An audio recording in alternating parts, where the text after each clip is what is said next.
Good evening, ladies and gents, and welcome back to this week's episode of GKP. Hope you're all well. Hope you all had a good week. How you doing, guys? All good, thanks. Smashing. Usual thing, guys. We will be right back after this.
What can I say? Thank you very much, Stallion, again. I really do appreciate it, mate. He's literally just instantly joined and already smashed it with his super chat. You're a top man, fella. Thank you very much. Greatly appreciate it again. As always, I hope everybody's well. I hope everybody's had a good week. How you doing, chaps? You good? Yeah, fine. Yeah. By the way, Stallion, it's coming on nice, mate. The pond. You got the concrete in now. Daz, you're gonna have to remind me, mate. Remind me to watch it after show. I'm sorry, bud. I have been absolutely full on, flat out with everything, and I still ain't caught up on anything. I've got loads and loads and loads of stuff to catch up on. I've got loads of channels with content to get through. Oh, hang about, Vince. We can't hear you. No sound. Still, no. We can lip read. I'm sure there was a swear word.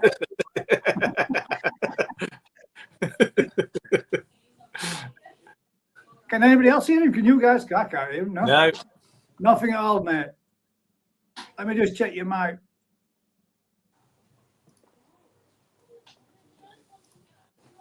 Unmute. There you go. You should be unmuted. You should be good. Uh-oh. There we go. It's not that bad, Vince. You can come back. We can get the gist of it anyway. There'll be an F-bomb.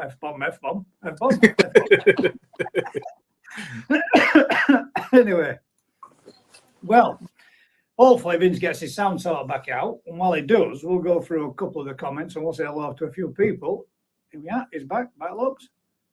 Now can you hear me? Yes. There we go. That's better. As you were saying, we had a good week.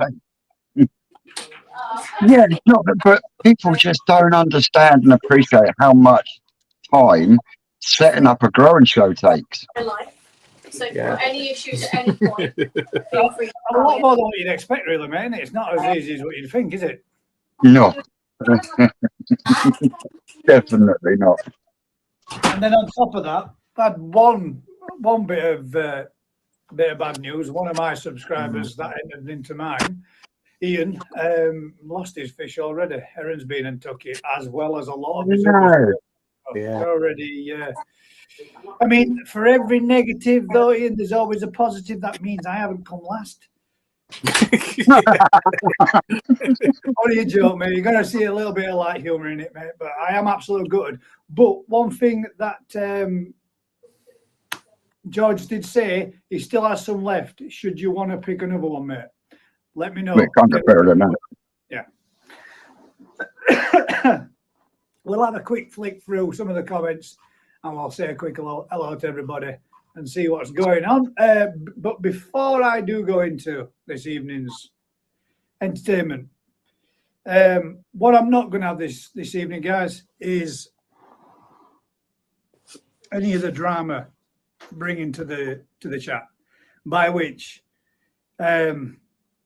Mike, Coy Beginnings, Jack, the Baldwin Reefer, they have got what I consider a business relationship going on, and that relationship is absolutely nothing to do with me. It's absolutely nothing to do with the GKP, and it's quite clearly, in my eyes, everything to do with themselves. It's for them to sort out and for them to deal with, and it's not something that I want bringing into. I'm happy to talk about, topics along those lines, but not about anything which is personal to both of them. I wish them all the best and hope that they can get it sorted out. And on that note, we're just going to leave it right there.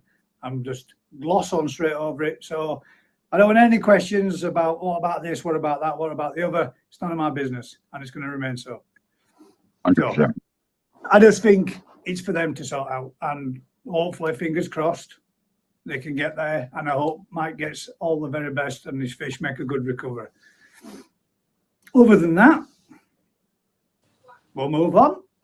We'll gloss over that one, and we shall get on with tonight's show. Anybody had any spawning activity yet with the fish? I had a near miss the other day. I pressure washed my spawning tanks ready. Now this is a warning to people. Use of pressure washer. My pressure washer is 160 bar. It's pretty powerful, but I like to get them really nice and clean. Get all the algae off. I think I was a bit overzealous. I filled 2 of the tanks up, and I thought, right, I'll leave them a couple of days, and I'll put females in, and then put the males in for a spawn. But the tanks were completely empty the next day, bone dry. What I'd done, I must have blasted if you've got the intake pools, be careful of this. I must have blasted the surface layer off the pool, and you could see the sort of square holes. Oh, no. Yeah. I completely trashed one pool. It got about 50 holes in, and the other one just got 1 hole. So I could patch the one with the 1 hole. I put a new liner in the other one. So, but I could have very easily put the fish in, and then they would have been dead the next morning because it would have drained overnight. So beware, people. Yeah. You say that, Daz. If you look back at Phil G from Phil G's Koi Pond, yeah, he had his fish in an Intex pool over the winter while his pond was being rebuilt. Yeah. And, he had, I think it was 3 holes just appeared out of nowhere. And I truly believe it's that these pools are not designed for prolonged period usage, especially with temperature fluctuations from high to low, and this is why they end up cracking, and because it's not the right type of plastic in that respect. No, to me, Vince, it looked like it had started to delaminate. The surface layer had just sort of like broken down and just come off. Yeah. So all right for a temporary, but long term, be careful. Yeah, definitely. If you're going to use it long term, just use it as a frame and then put a liner inside it. Yeah. I mean, those cheap brown woven liners that are they're really good. They're strong. They last for a long time. They're cheap as shit. It's just as well to reline it with one of those. Oh yeah, definitely. I mean, I tried ripping that stuff. I had some big sheets of it. I tried ripping it. It wouldn't rip for nothing. It's like Kevlar. Yeah, it's strong. It's pretty damn strong stuff, isn't it? You can't pull it apart, and even when you do, it stretches, but it still doesn't split. Yeah. Strong stuff. But yeah, the other thing is though that you can fold it a lot easier, but you can't glue or bond it, can you? Like you like to do. But you say about gluing and bonding, I was really surprised how well that liner tape adhered to that butyl liner. Yeah, because I honestly felt like I was going to pop a blood vessel trying to pull that apart a couple of weeks ago. You couldn't see the actual glue line stretching though, Vince, could you? You could only see the liner itself stretching. There were no give at all. Exactly that, and the tank is running sweet as a nut. Yeah. 3 days. 3 days, that's what we want. All ready for Saturday. Yeah. Yes. Now then, do you want to touch base on that first? Do you want to share any more on it beforehand? Or do you want to do it later on? We'll do it later on. Well, we've got a fair few comments and a fair few questions that people are putting. Hopefully, we should be having Mr. Alan Tate joining us this evening at some point. Fingers crossed. He comes on and he'll be having a natter and a chat with us too, which would be really nice. Hopefully, we'll have Ricky from New Forest Court join us at some point tonight as well. There's our second guest. Hopefully, we might have joining us too at some point. So, let's have a quick look. We've got a Charlie Bifter Brown that says, "LOL, I'm first evening, Gaz and Daz, and evening all." Good evening, Charlie. Hope you're good. Charlie. Vicky from Bubble and Fin says, "Good evening. Quick, go get a drink and some snacks." Evening, Vicky. That one there is the link which is pinned to the top in the comments for you all to see. If everybody wants to join us. Budget Pondkeeper says, "I'm second again. Hope the live goes well. Thank you very much, mate." And I do agree with what you were saying too, mate. If people with the little video that you put out, mate, I do agree. Totally agree. It's as easy as unsubscribing if you're not interested and you don't want to deal with it and you don't want to listen to it. It's as simple as that. 100%. We could all benefit from putting shit to bed and moving forward. Charlie Bifter Brown says, "Hi, Vicky. Already have." Evening, Vicky. JD in the glass already. Well, there you go. Silver barrel. That's my favourite, JD. Silver barrel. That's well nice.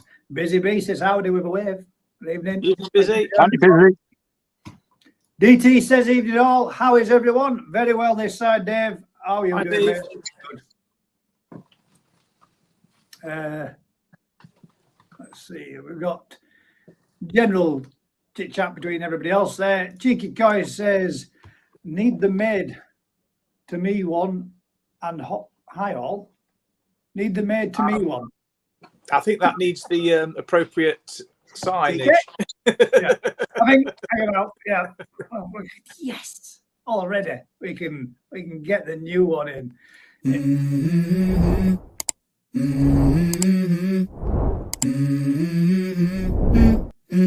Let's go. Anybody could just do us a huge favour and translate that one. Cozy Guy says, "Good evening all. I'm looking forward to another great evening of chat." Thank you. Evening, Cozy. Appreciate it. Refreshments, Gaz. I'm getting all sorts coming through.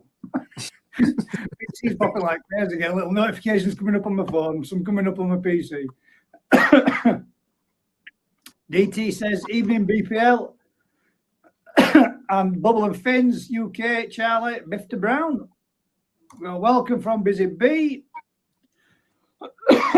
Paul Butler says, "Hi guys, be right back. Coffee time." That's what I had to get myself, mate. Got myself a warm drink, hoping that might stop me from coughing, but the cough's driving me up the wall. And I got a cold It's one the too. devil's poison. What coffee? What coffee? Yeah. What coffee? What's up with the coffee?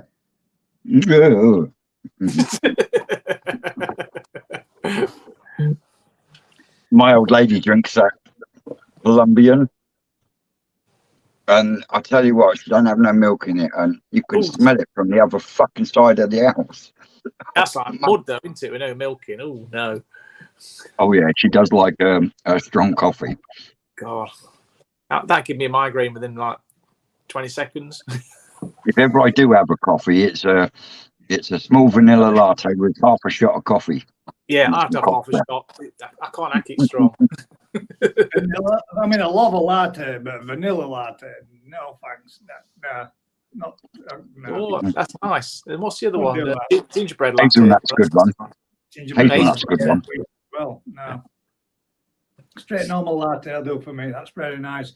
Paul Butler says, where's my brother from another mother? Charlie Bifter Brown says, big shout out to Mr. Tropical Koi. Hope the head clears soon, buddy. We are a troop down. He's been gaming so much. He's got himself a right thumping headache. Aaron, who's joined us, not only has he joined us in here, he's also been joining us in the Discord, mate. Welcome aboard, bud. Good evening, all. How you doing, mate? Seska. Wow, we got it right. Yes. Oh, you. Says, good evening, everyone. Good evening. Thank you very much for joining us. Thing is, she's going to be sat there going, yes. Thing is, Vince, I realised, well, I had a few people saying it in your chat. I realised that when she sees me, she's going to put me right. So I thought I'd better practice and get it right. How many days has it taken, Gaz? It's only taken a few weeks. Well, a few I months. take my hat off to that couple, mate. Honest to God. We got Rick in here I as well, mate. really do. Seska and her partner, you know, Seska's 60 something and her partner's 70 something, and they're building that bond on their own. Wow. Good on you. We have our first guest, ladies and gents. I want to invite Rick in from New Forest Koi. How you doing, mate? Evening, Ricky. Hey, Ricky. Let's have a quick see if we can unmute your mic and see if we can give you a little bit more edit your mic. Volume. Try again. Good evening, all. That's better. How we diddling? All right, thanks. Busy day? Just finished my dinner, mate. Something. Just finished. I bet all your days are busy. This gentleman's got the job of every koi keeper's and every koi enthusiast's envy. I mean, I'm pretty sure I'd give us a job. I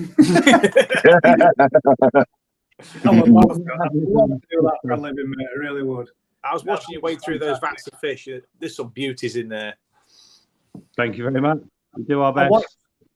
I watched some of the footage on yours and on Vince's today, and I've got to admit, mate, some of those fish are stunning. Yeah. Not, it's difficult to it was difficult to tell on the live stream that some of them, because they did look a bit Minecrafty a bit when the signal got a bit better, but man, the recorded footage, they're some beautiful fish, mate. Some really beautiful fish. Did you see that Shisui, Gaz?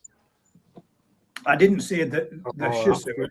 Yeah. You spotted a really good one. That was the one on Vince's live. Which one? There was two. Was there two? Oh, I saw the first one. I didn't see the second one. But it was real crystal white down the side. Beautiful. Well, I was watching on my mobile phone, mate. So I caught up on my mobile phone while at work. So I was looking on a little screen, and it looked a bit pixely on my screen. So that's no excuse, Gaz. I was the same. I was watching it on my phone. Well, yours is cracked as well, though. Yours is worse. Well, Ricky is actually worse when it comes to technology than I am. So, oh my God, you must be worse than me then, Ricky. I've had to get my little boy to help me get on this. It's not too much. It's not too difficult. Once you've done it a few times, you get the swing of it. You get the gist of it anyway. It's remembering the process, though, isn't it? This is the thing. I could do it, but I can't remember how I've done it. I could do anything once. So what have you got in your up and coming plans for the New Forest Koi season this year then? Any particular breeds, specific types that you're going for, or are you just pretty much sticking with what you used to do? No, it's always a case of doing what we haven't got. So what you haven't got. Sweet. Yeah, there's a lot of brood stock to choose from. We can't do them every year. So what we haven't done previously or what hasn't worked, then we will do straight in. Yeah. So yeah, there's already a list of the first 10 or 12 spawnings lined up for us to get going with, and then we work from there. I saw you got Goshki, what was it? Ginrin, Asagi, and there was another one as well that you was looking to spawn. Yeah, we got Goshki and Ochiba are two of the first ones. Hitsuri as well. We haven't got, so it's what we haven't got in the small sizes to just come through as we can. Yeah. So yeah, but Koi being Koi doesn't always work like that. It doesn't, does it? Sometimes they won't play ball. Well, are you ready for Saturday? I am, mate. Yeah, I am. I can't wait. Really can't wait. I'm excited, but a bit nervous because, yeah, keeping all the koi happy and everyone happy and all the fish happy is trouble, isn't it? It's a really easy way to keep most of the koi enthusiasts that are coming down happy, mate. At the end of the day, once people have had a look at the fish, just give them an handful of food and let them go around randomly feeding stuff, because that just gets everybody going, doesn't it? Don't put them watching fish popping like that on top of a surface. So, if in doubt, get food out. The plan, yeah. So, we should be good. Can I ask you something about? It is Mr. Gardner, wasn't it? Mark Gardner. Mark Gardner. The parent stock that you've got, are they the parent stock from one of the last videos that Mark did, which was the we got a Kikasui and a Gashiki, was it? Yeah, I think so, yeah. I'll tell you the story Saturday, but it's all of them. Oh, right. Wow. So you got some nice fish then. So well, yeah. I was really enjoying doing what we were doing. I was loving it. I watched every video and then well, really sad. I just thought he took a break at first. It was I did, yeah. For me, a fair while before I found out. Well, it's good to know that you're keeping his project and his dream alive. Yeah, his legacy. Yeah, his legacy. That's the plan, and then tweaking it as you have to. So get the best out of them. Yeah, brilliant. So hopefully on Saturday we'll have fish direct from the original spawnings for you, and obviously the Deutsch you're making, the cheeky you're having are from one of his females as well with a different male, so they're connected as well. Wow. Even more special. I'll tell you what, I am so excited for Saturday. I feel like the kids had too many Smarties and we haven't even got there yet. I can't wait to get down there. And I was just saying to Vince, the only thing, I'm going to have to keep Daz awake all the way down there with a trifle on the dashboard. I don't know if you know that Daz is quite partial to a bit of trifle, but I've got a 4.5 hour, nearly 4 3/4 hour drive to get down. And I've got a sneaky suspicion Daz might be somebody that might have a bit of a nap on a long drive. No. No? Good. Oh, all right then. I don't need to keep him wearing the trifle. That's what I'm thinking. If I break hard, just keep dipping your face in trifle. Sorry for that. Or Motorhead played at high volume usually does the job. That's it. Now, have you any problems with us recording and doing a little bit of live? I'm not saying I will do, but if it's an option, I might put a little bit of live out on Saturday, and then obviously record everything as when we're down there. Is that all good? We all right to all good? As much as what you want us to see and to show? Yeah. No, everything will be.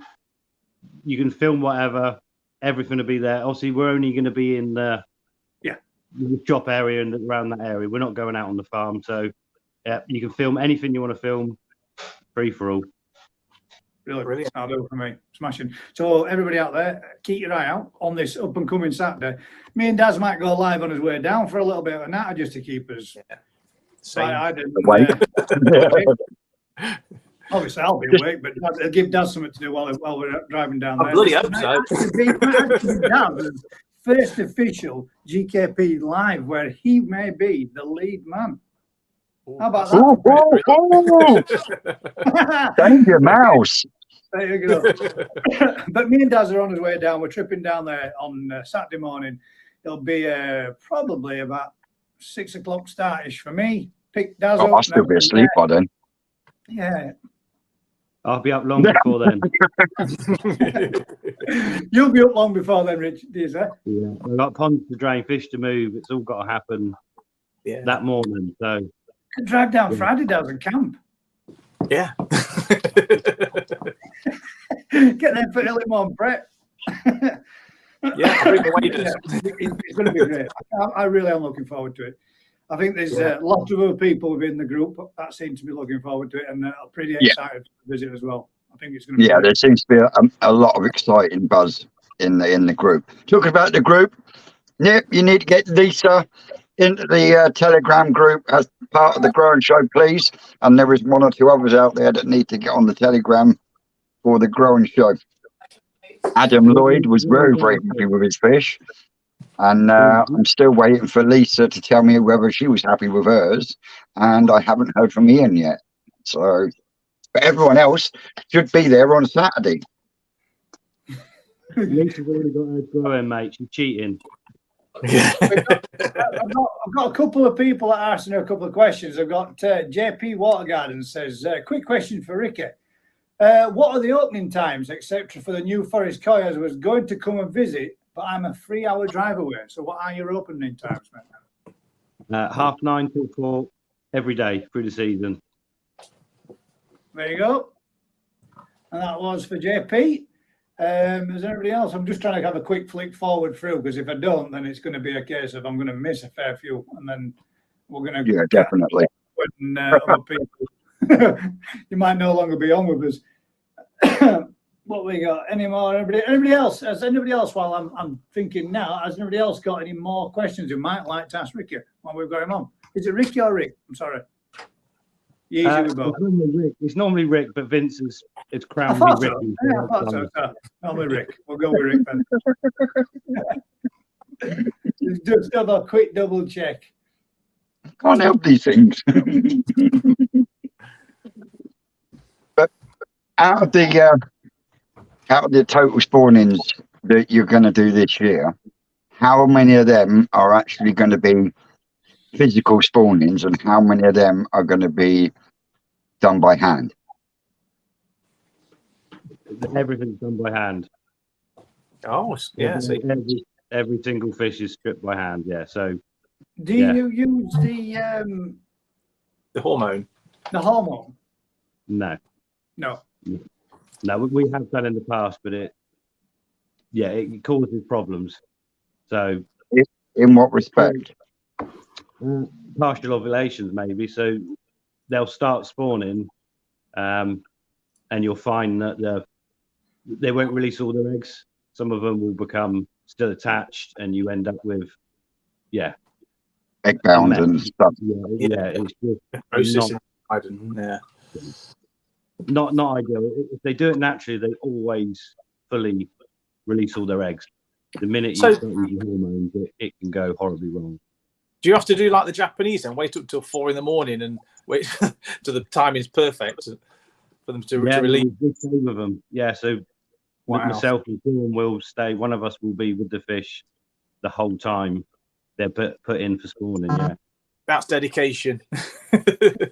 So do you go along the lines of then once you've got the fish, maybe two males to a female, once the chasing and the Barry White music's been playing on repeat for about an hour or two, and things are starting to kick off, you sedate and then hand strip them both then? Once the females release an egg, so they'll go through the process for maybe 12 hours before they actually start releasing eggs, and that's when we'll anesthetize them and strip the female and whichever males we want to use But it's always one male for the eggs, whichever batch, or we'll split the eggs and use, so we know exactly which male, which female created which. Yeah. So there might be multiple males in a spawning tank, but they're there just as. So there's a couple of males to get her in the mood, kind of thing, and then one just to do the actual fertilization when it comes to the actual spawn. Then once we strip them, or we'll split the eggs. Sometimes we use 5 males, but we'll split the eggs 5 ways. So we'll have 5 separate batches that we can record which male has produced what. Yeah. I feel sorry for the females. I mean, they start off with a gangbang and end up with a hand job. You're right, Vin. It's not good. Have we got a sticker for that, Dad? God, it's porn. So, do you go with the tumbler method then for your eggs for a period of time, or do you just release them straight over spawn brushes? We put them straight in over spawning. We got special mats we've created over years so we fertilize them in a separate unit, and then the eggs are moved to their pond. So you're not transferring all the waste product. That stays much cleaner. You have no problem with fungus or anything. So there's no need to use any chemicals or anything. It's done in a way that it's very clean and hygienic. Not much fun, but clean and hygienic. Yeah, that's interesting. Yeah, saves all the methylene blue and everything. Yeah, we don't. Probably the most cleans everything. The most toxic thing to koi fry is malachite. So people that use malachite with their eggs are just on a very tight rope. So it's avoid at all costs. What does it actually do to the eggs then? The malachite's fine for the eggs because the eggs don't allow it through the shell of the egg. So it kills the fungus on the outside of the egg, but the moment those eggs hatch, the fry are super it's so toxic for the fry. You will kill a small amount of malachite in the system when they hatch, and goodbye your whole batch of fry. Wow. So it's one of those old things that people do and have done for years. That is, if you can avoid it because it's not great. Yeah. So that could explain why I had such a poor success rate the first spawning I did last year, because I put methylene blue in there.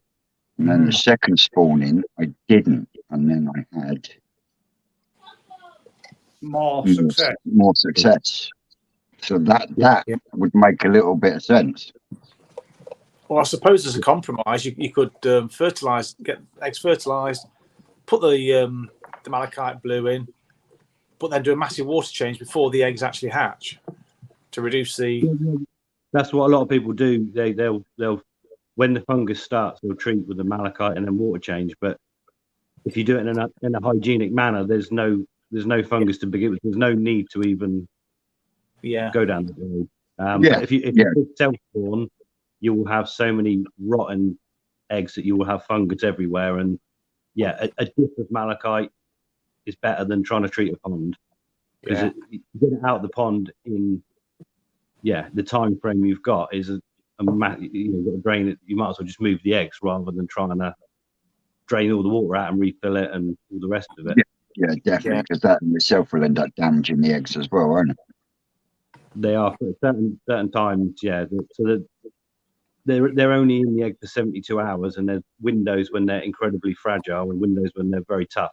So you can do things on one day that you can't do on another day. Right. So that's one parcel as well. Yeah. Well, that's interesting stuff. A couple of weeks, Daz. Imagine having a couple of weeks on a koi farm at spawning time.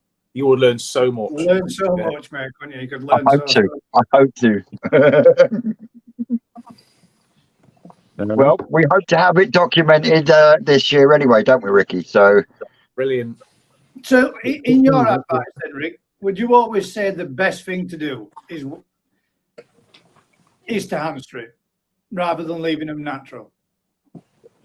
Not from a hobbyist point of view, probably no, but from a commercial point of view, we can strip the egg put it with whichever males, and have a clean. So there's no disease transfer. We do it for the disease transfer. So there's no disease transfer from parent to offspring. So as good as the parents are, they will still be carrying flukes and cochlear and bacterial problems at low levels that they deal with, that when they self-spawn get passed on to the offspring. So by hand stripping, you completely break that cycle. You start with a clean product that is as clean until you mix it at a point in its life, out on the farm or wherever, at whatever point. So the survival of the fry, if we have 100,000 fry hatch and keep them on their own, there is no mortality. They do not have an issue until they're compromised with water quality or disease or starvation or whatever. Cannibalism. Hobbyist. So the hard part is obviously then feeding everything as much as it can eat, so they'll all grow simultaneously together. Interesting, isn't it? I bet that in itself is just a complete balancing edge as well.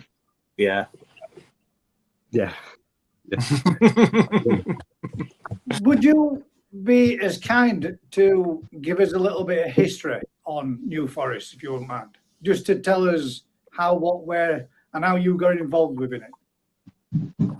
I got involved as a young kid, basically, just in the right place at the right time.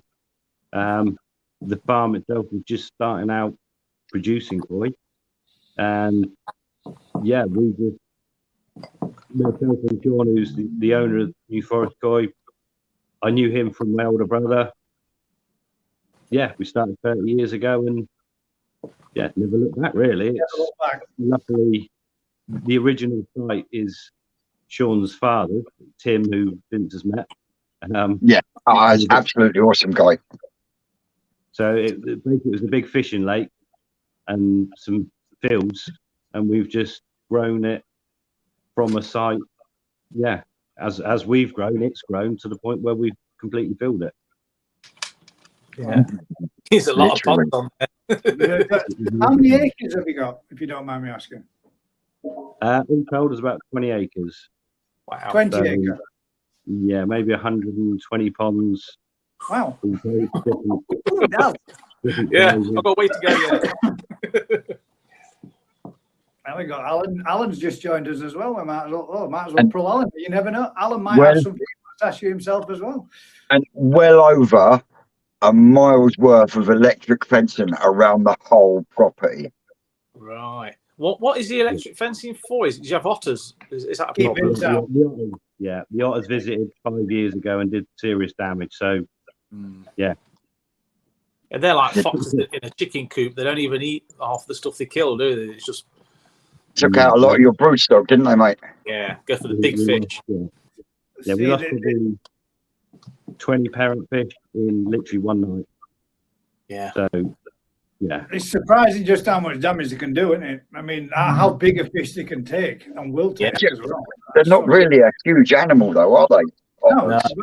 But if they've got young ones on, mate, 6 or 7 kittens with them, then that's a lot of mouths to feed, isn't it? Well, you look at a stoat. I mean, that'll take on a big rabbit and or a hare. Size, and it's like a quarter of its size, isn't it? If not less. We've got Alan in the background as well, so I'm going to bring Mr. Tate. Let him join us as well. Good evening, Alan. Good evening, guys. Daz, Vince, and Ricky. How are we doing, mate? I thought I'd bring you in now alongside. Then, if there's anything that you want to ask Ricky yourself, you can do. But I mean, thank you very much, guys, to both of you coming on. We really appreciate it. And, having a natter and a chat with us. I feel quite privileged to, have my little show as it is with people such as yourself. I'm quite taken back when you asked, and you also told Vince that you'd come on and join us this evening. This is the stuff that we love doing, but on a miniature scale in comparison to yourself. Daz does a little bit of his own, spawning and what have you, and we've had some real fun over the last 12 months of messing around and grading through them. And it's the coming and talking with people like yourselves and watching yourselves and getting, knowledge from people like yourselves where you can learn a little bit more and enjoy it even more so. But you guys just get to do it all day, every day when we only get to play our weekend. You speak for yourself. You speak for yourself, Gaz. Well, yeah. A little different to my job, but as my trade's like mending anything that people break all day long, so a little bit different. Bear with me. I'm just trying to get some charge in my phone. Oh dear. Oh, come on, Ricky. If we lose you, you're more than welcome to come back as you get yourself plugged in again. I'm trying. My technological bit's going to go wrong now, isn't it? Alan, for all those that are out there that don't know you yourself, would you like to do me a huge favour and introduce yourself a little bit? Because obviously there'll be some people out there that come and watch these lives at a later date and think, well, who are these guys? So if you I'm sure most people know who I am. I'm a BKS judge, hobbyist as well, and I have to emphasise that point. I am a hobbyist first and foremost. I am the chairman of the Judging Standards Council now, and I just love koi, and I love chatting about koi, and I'll talk to anybody about koi. Absolutely. Really? That's what you want. So I've got a question for you, Alan. Oh, there you go. As a hobbyist, I've never done any showing before in my life. I'm total show virgin, but this September I'm going to have a go. What would your advice be to someone starting out? I mean, I've got all different size ranges of fish, from 75 cm down to 10 cm. I think for a new hobbyist, it pays to small. I think we've got a problem with our mic. Oh, I can hear you. Can you hear us? Yeah, I can hear you. Just froze for a second then. Can hear you still. I think you've lost us again. No, we can hear you. No, we can still hear you. Guys, I'll log out and I'll log back in. Okay. Okay. Yeah, it's freezing a little bit into there. The wonders of technology. Yeah, we are. Am I here? Yeah, Yeah. you're there still. We're still Yeah. there, yeah. So then, as a specialist in koi breeders, what's your favourite koi? What's the favourite ones that the ones that you enjoy spawning and breeding and getting up and going most each year? Probably new ones every year. Yeah. So you don't have a favourite classic that you'd like, you think to go back to? No. My love is just doing new varieties, new parent combinations.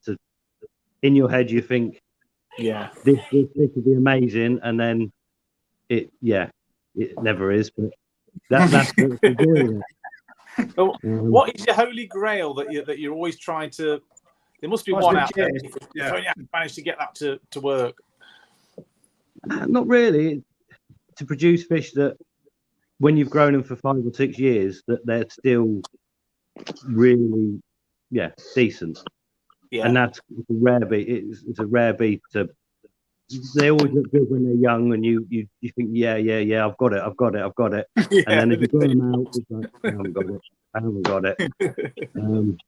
And we're not doing it to win shows. The fish we produce are the best. We're not living a dream. We know what we can afford to breed from, and we can buy a fish from Dainichi that's thousands of pounds, and it is not a patch on what they're using as a parent. Yeah. And they're using lots of them as parents and producing a lot more. So, with a touch of realism, we can produce nice fish, pretty fish, good, strong fish. Most hobbyists would be over the moon with, but we ain't producing those fish.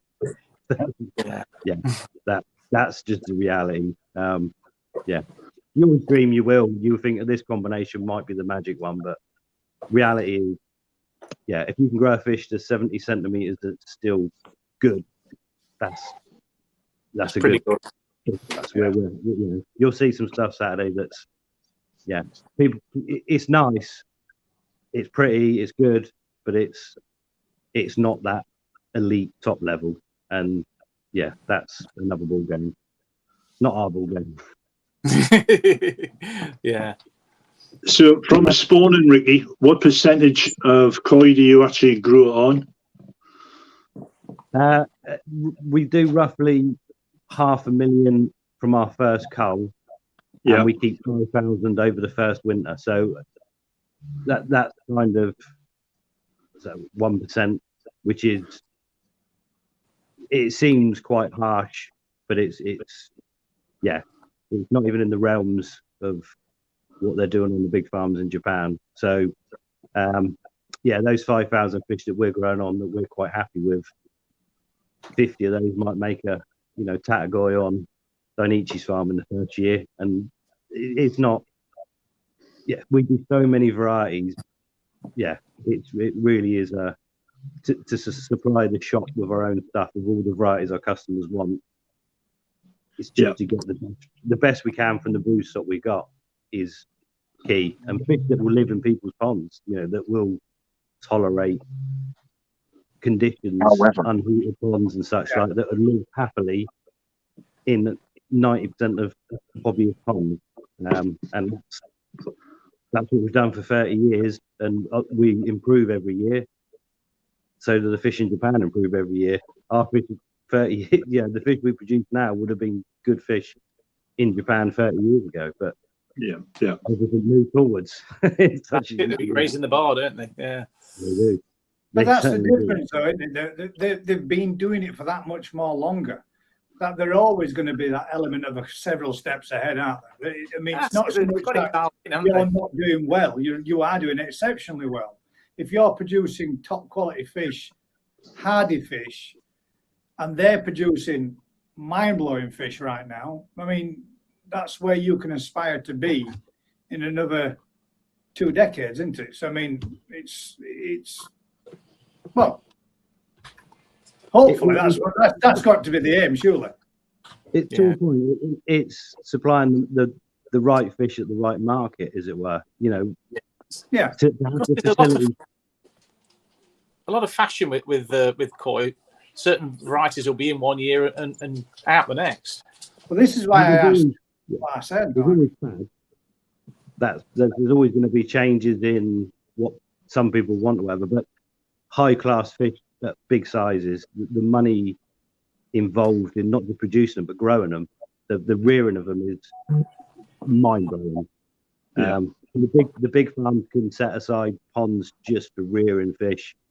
Those proportions and that quality, it's not something we're aiming or gearing to do. It's if those fish, if you want those fish, then you need to speak to people that bring a fish in from those farms, and it comes with the price tag that comes with, because they deserve it. They're unbelievable fish.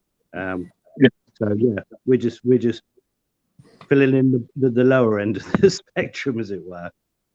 You have bought some really nice koi from the koi wholesale auctions over the last couple of weeks.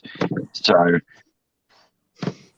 I've been up there and got some fish from Chris up there, and but they're nice fish, but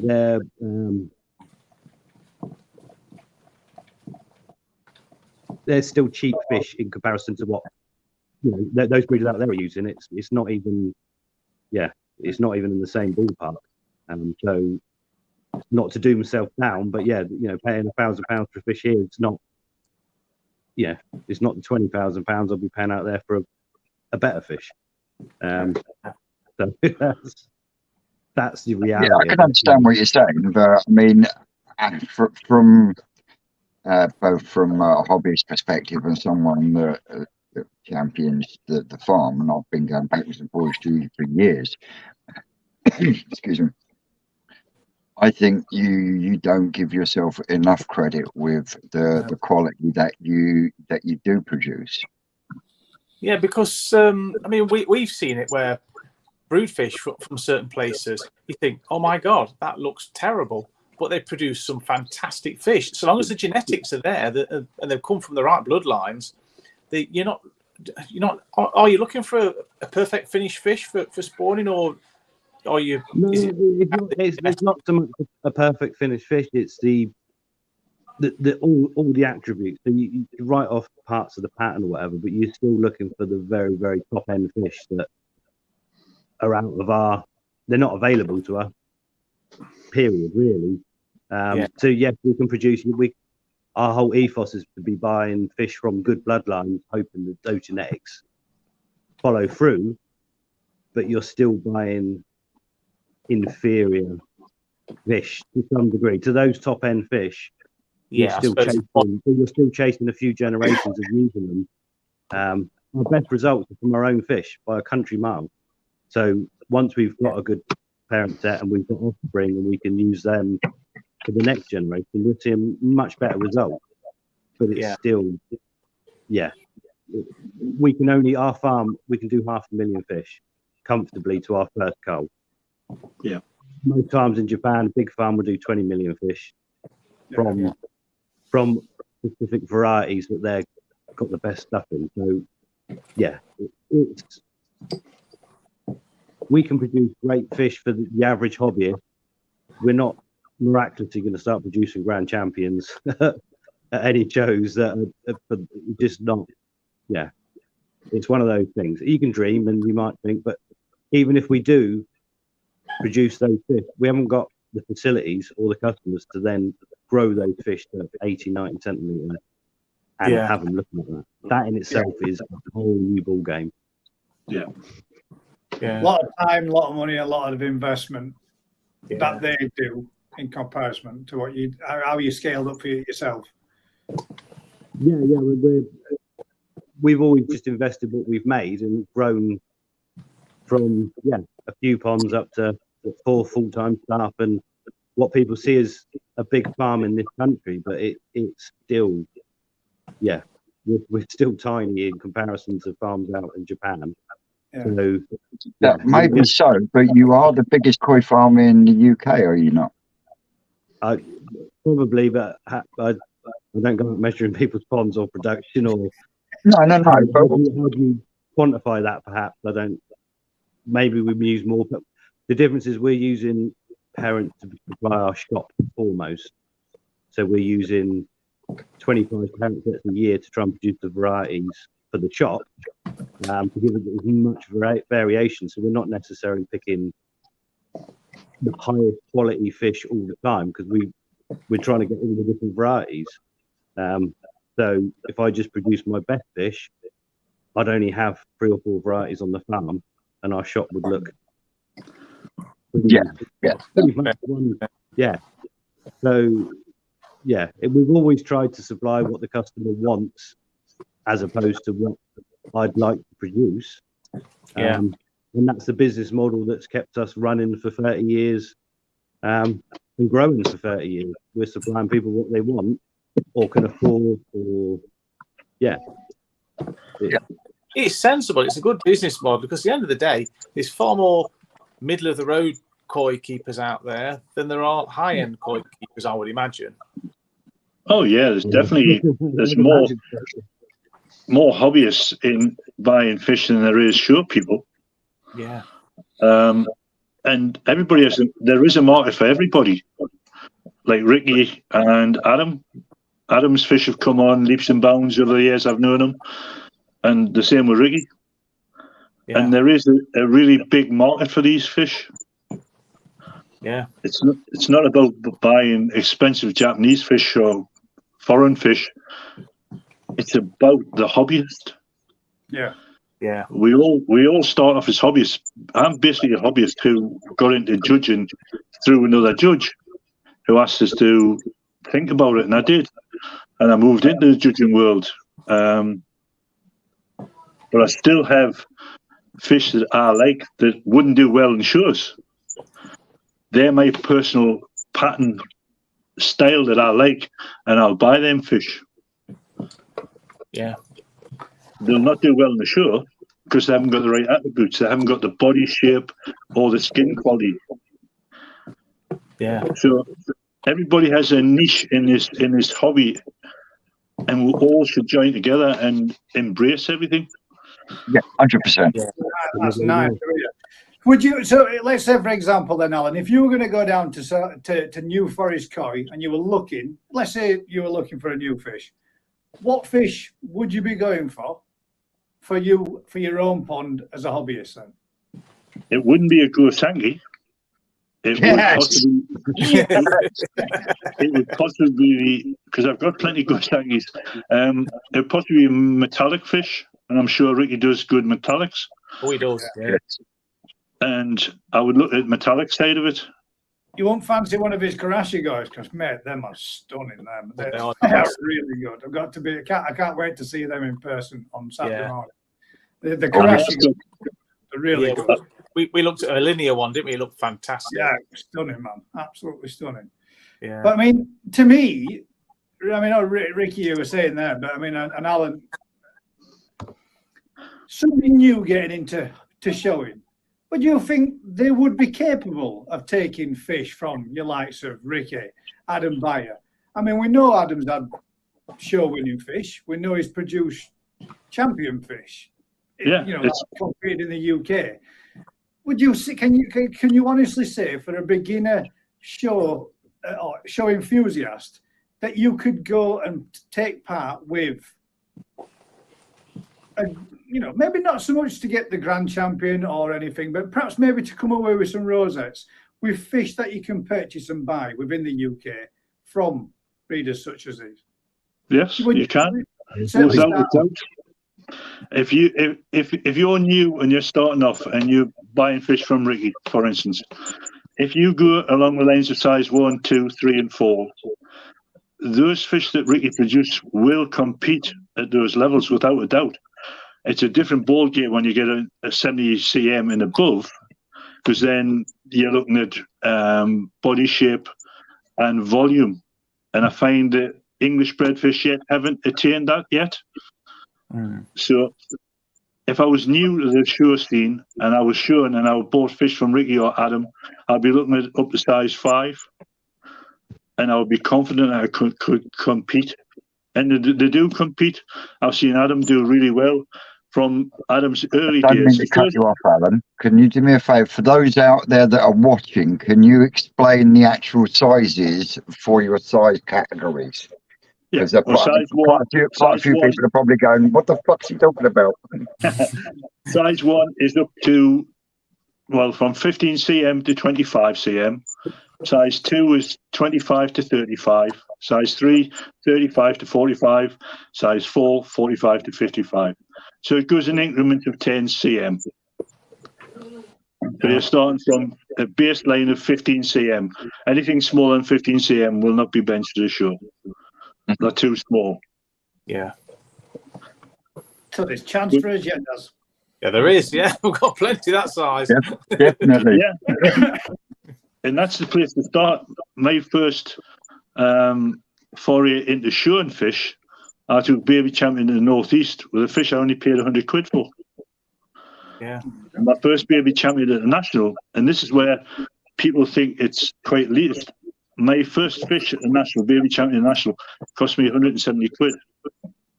And that fish went on to, I sold the fish on to a friend who then took that fish all the way up to GC. And it can be done. There you go. And a reasonably priced fish as well. Yeah. So as a judge, would you be able to say, if you had 4 fish in a bowl, which one was Japanese and which one wouldn't, just by looking at it? I have to say, most people couldn't. Can I? Yes. They all have different traits. Japanese are totally different to an English bred fish. Even though English bred are bred from Japanese broodstock, in Adam's case, you can still tell they're English bred. Prestige Koi or Max is now producing some really nice Kahatus, but they're out of his tanky line. and you can tell they're out of tanky line. So it's seeing lots of fish and understanding body shapes. So yeah, you can't tell, Vince. I mean, Peter. Just for other people. Yeah, well, Peter was superb at it. Peter and Dennis. Yes. Yeah. Tim as well, Tim Warrington. He can tell you if they're English or Japanese. He can tell you if they're Israeli or not. Yeah. And it's something you learn through experience of visually seeing fish. Yeah. It is a fascinating hobby. Yeah. Sorry, excuse our son. He's a fish keen. And I think as well, he likes to come in here and sit up and look at tropical fish tank. He's himself inside there to do his normal thing. So, did you actually show fish, Alan, before you became a judge, or did you become a judge? No, I used to show fish. The early years, probably late 90s, early 20s, early 2000s, I was showing fish. Then one of my friends who was a judge said, look, why didn't you come on a judging course? So I did, and from then I just do judging. And the reason for me not showing now is social media would be a problem. If I took a GC award at the National as a judge, can you imagine the crap I would get? And the judges would get crap. Yeah. So you get crucified. Yeah, I can show if I'm not judging, but then again, it's easier not to do it. Yeah, because people can turn around and say you've got an unfair advantage because you're going to know what they're going to be looking for. Yeah, but I mean, technically, anybody can train to do what you do, Alan, can't they? Yeah, anybody can. So if you really wanted to, I'm guessing it would take a long while to learn to do what you've done and to train up to become a judge, to find out the ins and outs of it all. A long period. It gets longer now because we have to do a certain number of shows. In my first year as a trainee judge, I judged 21 shows. Now there's only 6 shows on the show circuit. And as a trainee, you've got to at least sit 16 shows. So that's going to take you'll only probably get 4. So that's going to take you 4 years. Then you've got to be made up a probation judge. It'll take you 7 years to become a judge. Now, well, I did it in 3. Have you done any judging out in Japan? Not in Japan, no. Just about everywhere else. But I'm in Belgium. Would you like to? To be honest, you really got to be in the ZNA side of it, and I'm not a ZNA judge. I've been asked to join the ZNA, but I won't not do it. I haven't got the time to commit to go to Japan as much. Yeah. But we have got English judges that are ZNA judges, Bernie, Christine, and Bernie's judged over there. I would like to judge over there. If I was a dealer, I would judge over there. But I'm not a dealer. So. But I'm in Belgium in 2 weeks' time, and they've got 90 vats in their show. So it's a big show. Yeah. So Alan, would you say that it's as are there as many shows now as there used to be, or is it dwindled a little bit? I know from all other massively sides of things like showing budgies and everything, it's dropped off massively. I wondered if it's had the same effect with the koi. I'm on this one. Yeah, this year we've only got 6 English shows. You used to have a show every week during the summer when I first started. Now we've only got the National, the Great British, Northeast, Southeast, and the Southeast have dropped 1. Birmingham, the 2 Birmingham shows, and one of the Birmingham shows has dropped out this year. Hopefully they're going to come back next year. But it's the cost of putting shows on. Something to do with the venue, though, where they were doing it at the garden centre, because they can't have it there this year. Yeah, that's part of the reason. Yeah. Yeah, well, Nigel was telling me how much it costs just purely for the water to have the water brought in. Astronomical. Oh, it's frightening if people realised how much it costs to put even the national on. We're talking a minimum of 50,000 to put the national on. Wow. Yeah. And this is what people do and see. We'd love to do more at national in relationship to young members, kids and that, but it's justifying the costs now. It's getting really hard, and every year he puts the venue up by another 15%. He has this year, and that's what's killing it. Yeah, it does. It kills it. Grand. Wow. Yeah. That's what people don't realise, and that's why I like coming on shows like this and getting this out in the open. That's blown me away. That I never thought it'd be. I mean, I thought the water side of things, with what Nigel said, that it were going to be, quite expensive for the bigger shows. But it's your public liability insurance, it's everything, and everything is just spiraling up and up and up. Oh yeah. We get charged for when we do the national. We get charged for the venue for 19 grand for marquees. You got water, electric. It never stops. The bills just keep mounting. There's your wages as well. Right. That's the beauty of it. We didn't get paid. All voluntary. All voluntary. Yeah.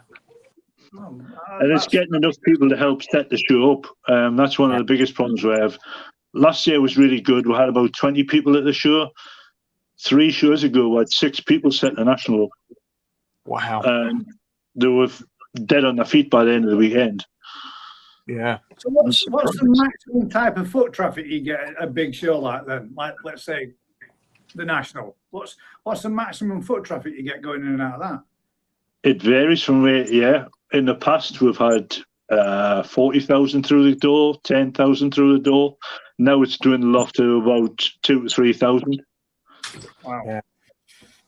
So it needs an injection, doesn't it? It needs an injection of youth. To me, that's where the biggest problem, I would say, seems to be coming from. You need to be bringing in that younger generation to be competing in these classes, the showing side of things, and getting involved in it. But how do we bring them in? How do we bring them forward?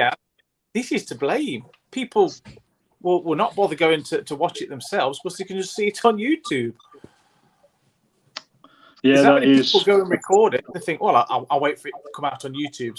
I don't want to go all that way down there and drive and spend on petrol and everything, which is a valid thing because, it's tough at the moment, isn't it, cost-wise? Yeah. But it is, yeah. But there's always going to be that element of people that were. I mean, if it weren't broadcasted by YouTubers, it was broadcasted or it was covered by magazines and such. And it's just an evolution, isn't it? It's evolved somewhat, but now every man and his dog goes down filming it. So I suppose there's going to be an element where people don't really need to do because you can view it all from home, couldn't you? Yeah. No, that's not good for the show side of things. No. So what's the answer? What is the answer? You think the BKKS, as a body that represents the UK koi scene, could actually do to encourage more of the younger generation? Because what with now the sad loss of Keith, it seems to be we're losing a lot of the old guard in the koi world, and it's not going to be long before there's only a couple of people left. And really, youth-wise, you've only got the koi talk team in that respect to continue the torch. And sadly, there's a lot of knowledge that dies with those people as well. Yeah. Yeah, it's one of the reasons that I got involved with Ricky on Koi Talk was to try and give information out, try and help promote the hobby again. Tonight was my last night for doing live talk. That's moving now to Wednesday night. Ricky's not going to do his Q&A. He was wanting to move into something different. So we'll wait and see. But we're going to move our talk to Wednesday nights, because we like to see a lot of we like to come and watch guys and you guys. We don't always log in, but we'll always watch it, and we'll miss half your show anyways. Yeah. So we're at the start. So we moved. So it's trying to get everybody to share knowledge and try and encourage younger people. That's what we want to do. Grow a proper community again. We're not so much. I mean, it's not something a lot of people are pushing, but myself, Vince, Daz, all those as a community. This is all we do every night a week. And some of us wives might say we're absolutely wrong in his head. And they might say we never bother speaking with them anymore. But it truly is what we do every night. And to try grow a community more, to try expand the group and get more people out and going to these places, going to events, going to shows, getting kids involved. I've taken my grandkids. I've taken my kids. My son absolutely loved it last year when we went down. Thought it was brilliant. But he's always been into fish. And that's what got me into it. My grandparents, my dad, and then, I'm carrying on the same thing. I think we need to make sure that we're pushing that into his children as well, so that there is, so it doesn't die with the generations that are unfortunately losing and slipping away from us bit by bit. Yeah, it's difficult, but it's got. I do think it needs a swift kick up the arse and a good injection of, bringing the youth up and in. Yeah. To me, the main thing that I would say that holds them off is this stigmatism where you've got to have a 40 grand pond to keep fish, or the massively expensive product and all the rest. Do this and do that, when really you don't. You don't at all. No, you don't. As long as you look after them and regular maintain them and regular keep the waters cleaned and the filtrations cleaned, you can do it on a shoestring. And have realistic aspirations. Don't think, I want 90 cm fish. That's all I want in my pond. Yeah. Well, you can, but it's going to cost you. Yeah. Well, then you're going to have these bigger, more fancier filtrations and such. But there's many a bit of enjoyment. I enjoy looking at all my fish, whether they be, this big, whatever. It don't bother me. I still see beauty in them all. So, I mean... Can I just jump in a bit? And you certainly can, man. Say, the hobby from our end has grown exponentially. I know the show scene's gone much quieter, but last year alone, we had somewhere near 700,000 fry pre-ordered that we couldn't fulfill, and that's all UK hobbyists that are absolutely mad for it, but they're not into the higher end. They're just mad koi keepers, mad fish keepers, like you lot, like myself.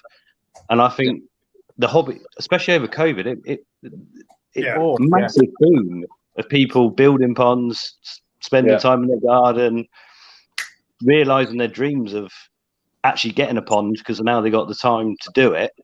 I think that the future's bright for the industry. Just getting those people to progress up the ladder, as it were, to then want to go to shows and then support the shows and the whole that side of it. And I think that the hobby is, I think it's from our side, from what we've seen over the last 30 years, is huge. And you've only got to talk to the guys that do the pond liners and the filters. They've never been so busy. They've never had so many people building ponds and getting into the hobby. So it's channeling those people, keeping them in it and channeling them up the hobby. So now we need to channel those people that are purchasing perfectly good fish, from what you've heard from here.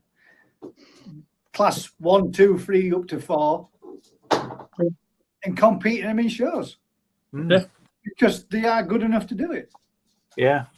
And there is something special about rearing fry. It is that unknown quantity, not knowing what they're going to turn into. And that's exciting. And a lot of people seem to get a buzz out of that now. I mean, you wouldn't think that many people, or you wouldn't think they'd be bothered to take all the effort and time to rear fish when you could just go and buy a sort of semi-finished fish. But a lot of people really do get a buzz out of rearing the fry on, which is good. It's massive, isn't it? It's the nearest thing you can do to breed them. You can buy young fish from decent parents that, if you're a hobbyist, that's kind of what you want. You see them come and they become you've seen them from dots to become something. You get a personal satisfaction out of rearing them and producing something really good, rather than just going out and buying it all day long. There's always that chance that they're going to get that little gem that. Yeah, that's it. The 1 in a million. That's right. That champion. I shouldn't laugh. It's true though, isn't it? Because I mean, at some point, there's got to be the one that you've given away many a time in a bag of fish. Yeah, or as Toby's got. Yeah.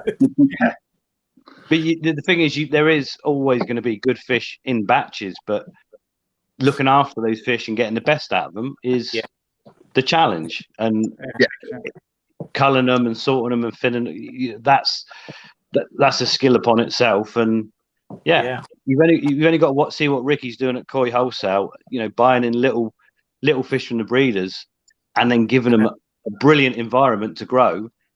And some of those fish are blossoming into amazing fish for fairly cheap start prices, as it were. A lot of them don't, but some of them do, and that's the beauty of the hobby. That's, in my mind, that's if you could take a fish to a show that you've had from half an inch long, and you take it to a show at 70 centimeters, surely you've got to have more, something about that.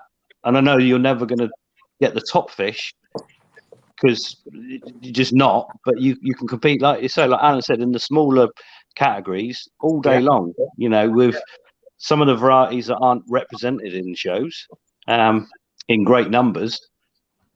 You'll see fish on Saturday, I'm sure you could take to shows in the small sizes that you will compete happily with, and there will be 100, 150 quid a fish. But that's a whole different side of it. There's so few people take the fish to the shows that, it's getting those hobbyists to re-engage with the shows to make. So there's more. The trouble is there isn't many shows, so you have got to travel miles. Whereas there used to be a show in every town in every city at some point. You could take. And when you move with big fish, that matters. I mean, I must admit, I've often thought it will make me very, very nervous moving a big fish, an expensive fish, a long way from the show. Yeah, I mean, not so bad for like size 1 to 3 or whatever, but anything over sort of 40 cm, it's going to make me very nervous. That would. And you've got to weigh up, especially when you like you said, when you've taken it from this, to this, and it's your pride and joy.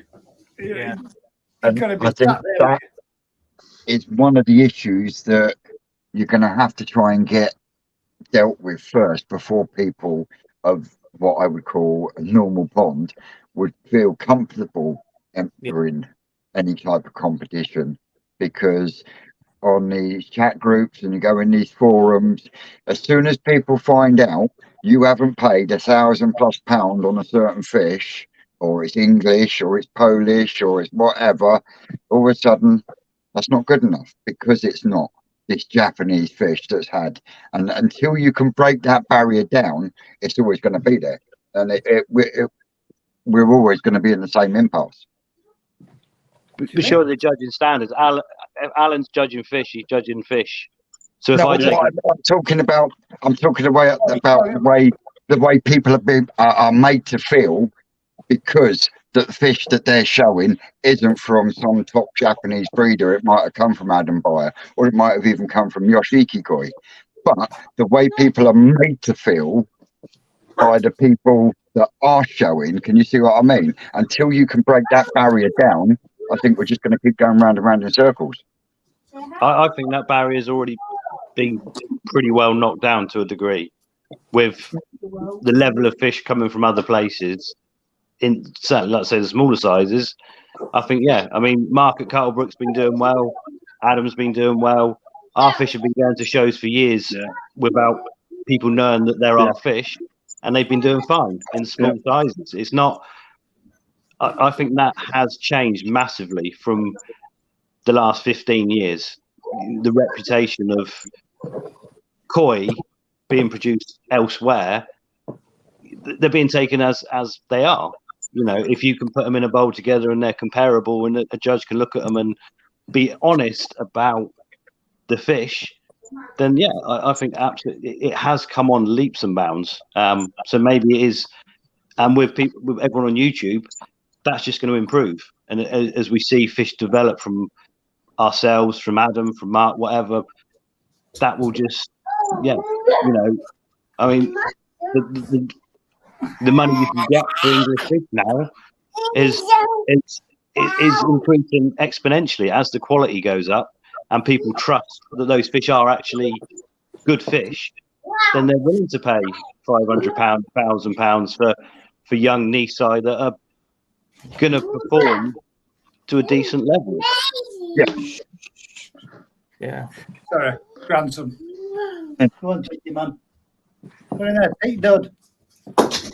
No, I personally believe it's YouTube and the whole social media is going to make a massive difference, because when you can start actually chatting to people and seeing fish and discussing fish and being open about what makes the fish good or bad, the bloodlines it's coming from, how it's been reared, all the rest of it, suddenly there's not anything to hide behind anymore. It is purely comparable fish.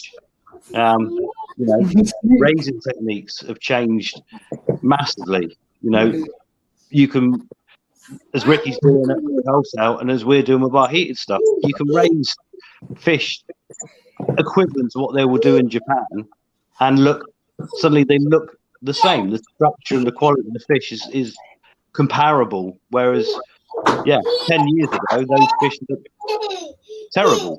Realistically, what we were producing without any added quality in food, not just the genetics, it's the environment, and those fish weren't comparable. Now they are. Some of them, a small number of them. Yeah. Alan, what first got you into the hobby? Because a lot of people follow the path of, they start off fishing and they get interested in the fish, especially the co-op, and then they get a pond, and then they put a few koi in, and before you know it, then that kind of takes over. Is that how you got started, or was it just a love of koi? No, I got involved with koi when a client of mine, I'm a builder to trade, I'm one building company, asked us to build a pond, a brick-built pond. And I said, well, what do you want this for? He says, well, to put some fish in. And I thought at the time, what? Whatever, I'll build whatever you want. So I built the pond. And then a few weeks later, he brought in some koi. And I just stood there watching, thinking, wow, this is unreal. Yeah. And I thought, well, I'm going home this weekend. I'll get a preformed liner, a preformed pond, put it in my garden. It was in there for 4 hours, and I pulled it out again and started building the proper pond. I looked at this little puddle in the garden, and my wife Jill said, "What's that?" I said, "Exactly. What is it?" Blocks, shortest pond building history. Fiberglass, get it done. And that's how I got into it. And I actually found it therapeutic. Massively, yeah. When I came in from work, I had a really stressful day at work. Yeah. Things weren't going right on the job. You think, I would come home and just walk in the house, get a bottle of wine out of the pond and sit there till it was dark. Yeah. Just watching the fish, just totally relaxing. You can easily lose an hour just feeding them, just watching them, can't you? Mesmerising. Yeah, I know. It really chills me out. Yeah. It's one of my favourite things on a Saturday morning. When weather's warm and it's nice and we've been as a group. Unless it's not flashing and then this is a problem, then you think, oh. Well, again, I think there's, in that side of it, I think it's the case of just observe your fish. People are too quick to think there's a problem. If you observe them for a little while, and just watch them and see what's going on. It might just be the fact that they've just ate and they're just dispelling ammonia from their gills. Just simple things, or a pH change at 5 and 6 o'clock at night, and just observe them. But I've had loads of people say to me, "Oh, I've treated my pond or 4, or they were flashing." What was flashing? One fish. Really? Why didn't you just observe that fish? Just watch what it's doing. I mean, I've had a few instances with a certain couple from Manchester. They had a koi that used to bring to the show every year, and I would have people running around the show saying, "Oh, that fish is not well, it's not well, it's swimming upside down." It was a bloody habit the thing got into. It would swim across the back, turn over, and swim. We're trying to tell people that, and they're all thinking it's a parasite problem. No, it's a habit it got into. Bloody did my head in. She used to bring it. She never took it to any other show, but our show. And I said, "Why?" She said, "I've just not seen your face trying to explain to people it's a habit it's got." And it didn't flip over, swam upside down then, right? I tell you. That's crazy. Mad. It's crazy. But yeah, I think YouTube's good for a lot of things, but sometimes I see advice being given that is wrong, and you think, really, you need to observe the fish and just chill out a little bit and not panic.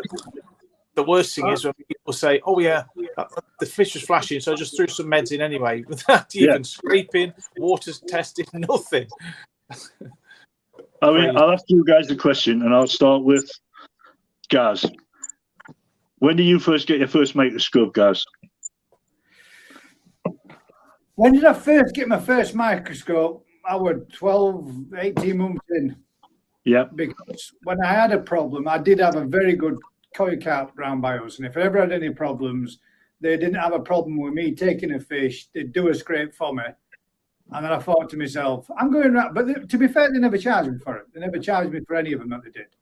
Yeah. But I just thought to myself, can I make this a little bit easier on myself rather than bagging up a fish and taking it to my local? I weren't allowed in the shop, but they would come outside to a bag in a tub, take a scrape, tie it back up, and away. They do me a test. So I would probably say about 2 years ago when I got my first one. Yeah. Prior to that, I always used to go there. I probably got a microscope 2 weeks into the hobby. Because I bought the first koi I bought, they came with a free batch of Trichodina, and they started flashing. I looked it up on the internet, and I had to get a microscope just to be sure. Yeah, Vince? Never look back. It's essential. Oh, it's essential. My first microscope was actually given to me by Mark Davis at Cuttlebrook, and I'd been in the hobby about a year. Yeah. Well, mine I was probably 2 years in, and I had an old guy up at Alnwick, which is not far from where I live, was brilliant with koi, and he got me into the medical side of it, treating fish and doing operations on fish. And I went up to his house one day. He says, "Oh, come do a scrape." I said, "Why?" He said, "Just come and do a scrape." So I went up and got there, and he says, "Okay, where's your microscope?" And I went, "I haven't got it. I'm just using yours." He says, "No, you're not." He says, "By now, Al, you should have one. You're 2 years in, and you haven't got a microscope. The most important thing you need is a microscope." And I thought, "Well, I'm being lectured by an old guy." Yeah, isn't it? And he was right. It's an essential part of any hobbyist kit. You should have a microscope. It's not hard to understand how to use them. There's plenty of information on the web. Lots of clubs still do courses in the Northeast. I think we've got one coming up shortly where all the new hobbyists are going to be showing how to use a microscope. And that's part of the hobby I enjoy as well, doing talks for clubs. I still do probably 3 or 4 a year. And people say, "Well, why do you do it?" Well, because I enjoy the hobby. But you didn't get paid for this. So I enjoy going, sharing knowledge and trying to educate people, not to panic when fish are flicking and flashing. Yeah. It can be something simple. It's rewarding. I've noticed that by feeding mealworms. Yeah. Feeding mealworms and thinking, my God, what's wrong with pond today? And you know, you've thrown some mealworms and you've thrown a bit of some pellets on, and then you sit back and you think, like you're saying, I'm stood in my shed having a beer, watching fish. Jesus, everything's flashing. What's going on? And you do it again next night and think, hang about, and then I twigged. Every time I give them mealworms, they flash afterwards. And then I thought, well, I'll just crunch them a little bit and then throw them on. And then it stopped. Yeah. Just something as simple as that. But I can remember saying in a WhatsApp group amongst us, like, something all right with my fish here. They're all flashing like crazy. But I'd never fed them before. I'd never used mealworms. I'd used the silk lard pupae before and given them. Never had them do it with that. But yeah, mealworms, they weren't happy at all. And it was always the first one. The first one would be the chag, and then the yamabuki that would start first. But they were always proper quick on them. Straight up, good few mouthfuls of them, and you see them swim down and chomping away on them, and then other fish would come up and get a few, and then boof, be off. What the hell's going on? But yeah, something as simple as that, and you can just notice, and just by feeding something a little bit different can make them act in exactly the same way. Yeah. To be fair, it's part of the carp's natural behaviour. They'll flash to flick up food off the bottom when they're digging for bloodworm and such, like for live food. So you'll get that behaviour when they're feeding on the bottom, not irritation, just kicking up the silt and kicking up, and then they'll go back through it, hoovering it all up. So you'll see what one person might see as irritation or disease. The next person that knows something different is watching fish feed on natural food in a bit of silt in the bottom or whatever. Yeah, so, 100%. And again, that just comes down to observation, knowledge, and don't panic. Don't panic straight away. I think, like Alan was saying, I think a lot of people do panic straight away, don't you? I mean, you spot something and you think, oh my God, and first thing you do is, but the last thing most of us would think to do is kick back with a glass of wine and watch him and see if it happens, if it changes, if it's something that's. It's like for example, when I said to you over a week when I'm talking about this, and I'd noticed that I'd got a KH drop. My KH had lot, absolutely zero, and I'd just done a filter clean, just clean my filters, and I do think I got a little bit something flush back in, and within seconds of that happening, everything in pond were flashing like crazy. I did water tests, I tested everything and checked everything, and the only thing I could find was 0 KH.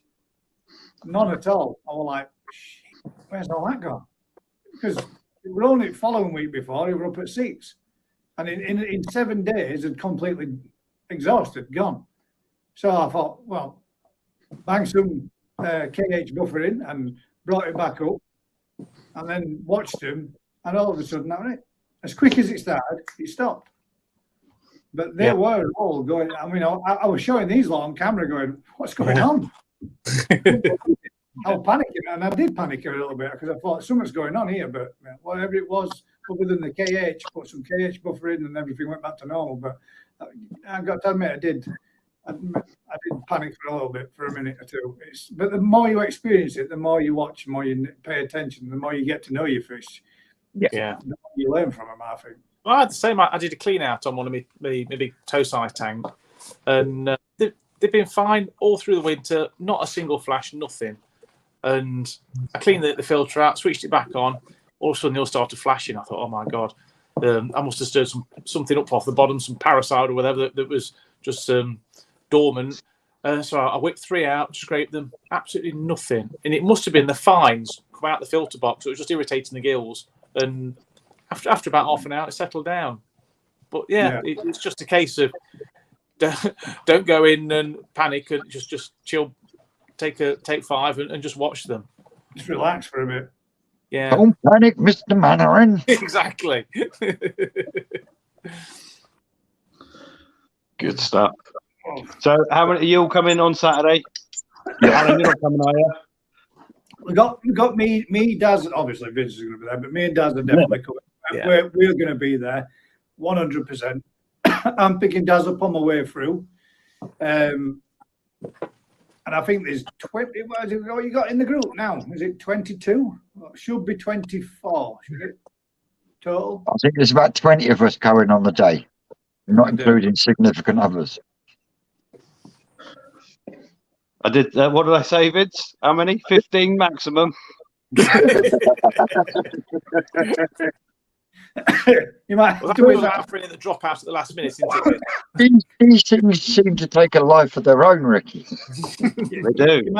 You might need to pop out and get a few more burger buns, Rick. I might. It's the car park, mate. It's the car park. Yeah. It's bank holiday weekend. Yeah, it's going to be interesting. Yeah, it's not massive car park, is it? Never mind. It'd be good. Yes, If you fancy a drive, Alan, you're more than welcome. I would normally say yeah, but I'm tied up. I'm working this weekend. Oh, well, that's fair We've play. got a contract that's got to be finished middle of next week. So, but I will make the effort to get down, Ricky, and visit your place. Well, Alan, I'll try and get around a lot of people and try and. I'm trying to get around lots of places this year, just to show a face and try and get people to put events on. I've got a few dealers putting events on that I've agreed to help them with. The what, Vince? Gone. I'll let you go. Gone. He's gone. I have got one quick question for you, Alan, from one of us froze, I think. One of the admin team. That's Busy Bee. She's put a question for Alan. Does the judging criteria change for each class of koi? Example, is judging criteria the same for the smaller young classes as it is for the larger classes? Basically, yes. Body shape, skin quality, consistency of colour, deportment, all the same whether it's small fish or large fish. You've only got the only difference is size ones are never going to have massive volume, so we're looking purely at body shape, the body lines themselves, making sure the line of the body is symmetrical down both sides. So yeah, it's pretty much the same from size 1 up to the larger sizes. A little bit harder now in the larger sizes with Sakai and Dainichi, massive body shape, as opposed to Matsunosuke style, Shintaro style, which is more elegant and slim.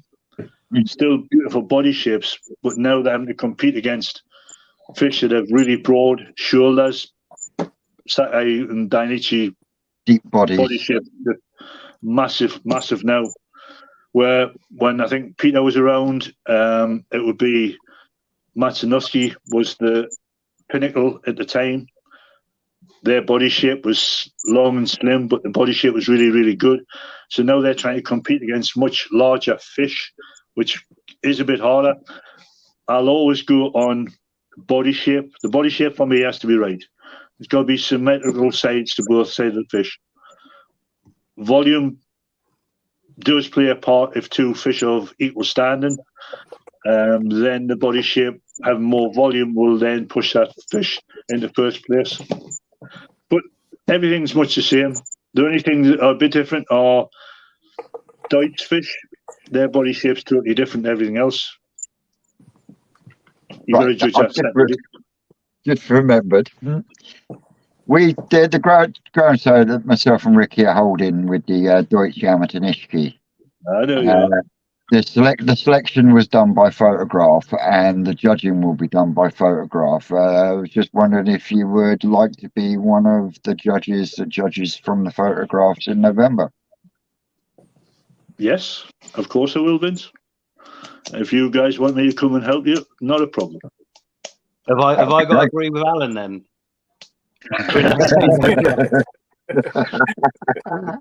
Well, it does make it interesting, Ricky, because we can talk together. Well, are you going to do it online? I don't know. You hold an event on the.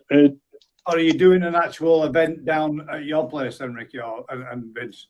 we'll have to do the photographs online, won't we, to some degree? Yeah. Yeah. So once everyone's supplied a bit of video and photographs on the 1st of November, then we will assess what we're given, I suppose. Yeah. And then Well, if Ricky's happy to do it, I'm happy to do it with you guys. Not a problem. I'm more than happy. As long as the fish survive till then, that's my concern. If it helps and you want I've got no concerns at all. If it helps, Vince, and you want to pre-record it, we can use this format. We can record it, and then you can put it out. Put it out that way. Yeah. Yeah. You can do it live and really put yourselves under pressure. Whichever you're more comfortable with. But yeah, that would be absolutely awesome, Alan. Yeah, not a problem, Vince. Yeah. No problem. To be confirmed then. Yep. Right, I'm just got to go for a pee break. Yeah, guys. Good stuff. Are we all going to the Secret Sankey event for Koi Wholesale? Yeah, me and Gaz are. Yeah. Yeah. Vince is going. I'm going. So. Yeah. Oh, brilliant. Alan will be there, won't you? We've got. Oh yeah, you'll have me and Ricky make up arguing. Yeah. There we go. We got I'll see how that goes. As well, so there'll be a few of us actually going down as well. So yeah, it should be a good 3 or 4 of us, I think. Yeah, that should be a good day. We've got a few things planned. To be fair, I really am looking forward to pick your brains and learn some more. Yeah. And that was the beauty of the first part. Lots of people, and there weren't many sure people there. There was mainly hobbyists, and it was really good to get chatting with them all. They want little bits of advice, and we'd just discuss things and wouldn't pick that fish for them, but give them some advice on what they were looking at. Yeah. Understanding the different body shapes of the fish and the potential of the sumi. Because the sumi was a lot of baby sumi at the time. Ricky sent me a couple of pictures the other day, and the sumi's just out of this world on these fish. And they're growing massive. Yeah. Now, what do you think to that as a judge then, Alan? What do you think to growing fish fast? And yourself, Rick, what do you reckon? Do you think the fish should grow naturally, or do you think they should be? Well, Ricky will always let them grow naturally. He doesn't force them. They just naturally grow big. And I think we see that now with what's coming out of Sakai and Dainichi. They're getting fish over a metre without I'll not say it's not a problem. It is still hard for them to do that. But the body sizes, body shapes in the young Tursai are getting much bigger. Yeah. I mean, last year we had the toe side, isn't it? I've noticed you get a toe side down each year and they just race through. Yeah. But a lot of that's genetics as well as exactly the environment and knowing how to get the best out of those fish. They're not being forced. They'll grow a centimetre a week, no bother, in the right environment. Those same fish in the wrong environment won't grow a jot. So, environment's just massive. And that's, for a farm like us, is the work is so difficult because you're trying to produce so many fish in such a limited space and temperature. I mean, temperature's king, and there's only so much heated or warm environment you can have. So you end up overstocking it all the time because it's just the nature of the beast. You think, a few more, just that's the best pond or whatever. And in reality, you should be, a few less, and get them bigger and let them give them the space. But that's always involved as well. Things like water change. People don't realise on a large scale how much time it consumes just doing water changes, but it's essential. It's one of them. But I've got one particular growing pond, and no word of a lie, it's got the same 40 tons of water in 5 years now. No water changing whatsoever, and those fish will still do a centimetre a week in there. And it's got so much in the way of anaerobic vegetable filtration on it, as well as normal biofiltration, massively over the top. There's no phosphates, no nitrates. The water is amazing. It retards the growth? Is it nitrates? Anything that builds up in the water, but if you can create an environment that removes it as part of the filtration, then you end up with natural water that goes through its cycle. I mean, the fish are putting it in, the plants and the bacteria taking it back out, and you sort of just literally top up. And that is one pond that runs unbelievably well, but to recreate it is a nightmare because it is. So the element of heat is not really always needed then, as long as it's in a polytunnel that's fully in the pond's fully insulated, so it runs through the summer, 25 to 30 degrees the whole summer. Winter depends if I put added heat on or not, but it doesn't work as well in the winter. You haven't got the plant growth in the winter. So it doesn't work as well as it does. So when I might grow 200 chili plants on that pond through the filters through the summer, and it's just unbelievable. It defies belief to see what food you can put in and what the water parameters work like. But you can't do that through the winter. You can heat it the same, but you can't get the same water quality without the whole sort of ecosystem working together. So this is the problem. There's no kind of evergreen pond plants that you can keep growing through the winter. It'd be great. Algae tries. Other than blanket weed. but that particular pond, that can grow that stuff. Grow blanket weed. You're a master of that. It's amazing though. That one pond will run. There's no UV on it. Never had UV. It's crystal. Never any issue with algae. Never had blanket weed. It just runs in a manner that defies logic. It defies everything you'd read about or you try and achieve. And it's just bizarre.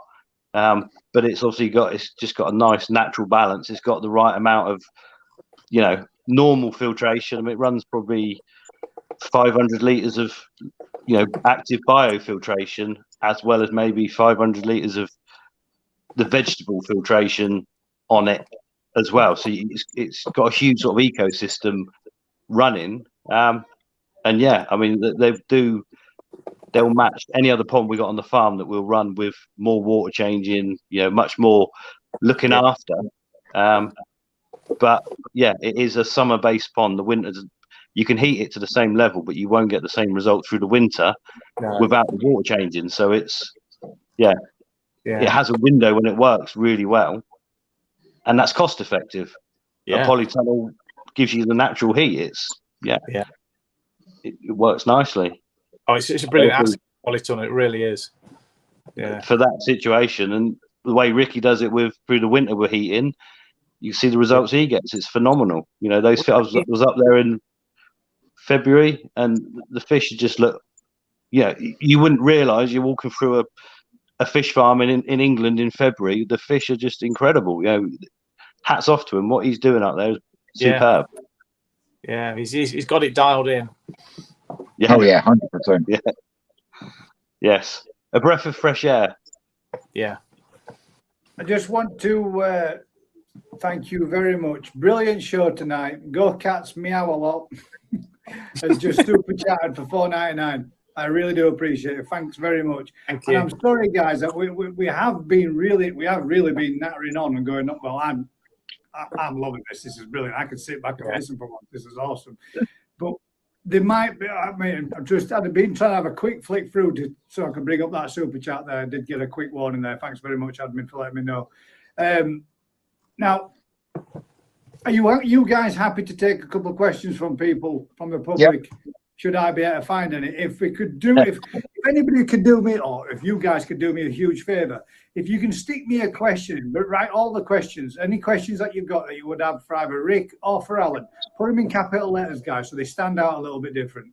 Keep them simple. Let's see if we can get a couple of your questions answered for you, because I have been literally just allowing this to run and roll, because I think it's much more better and much more relaxed than people just sit, chat, have a talk amongst themselves.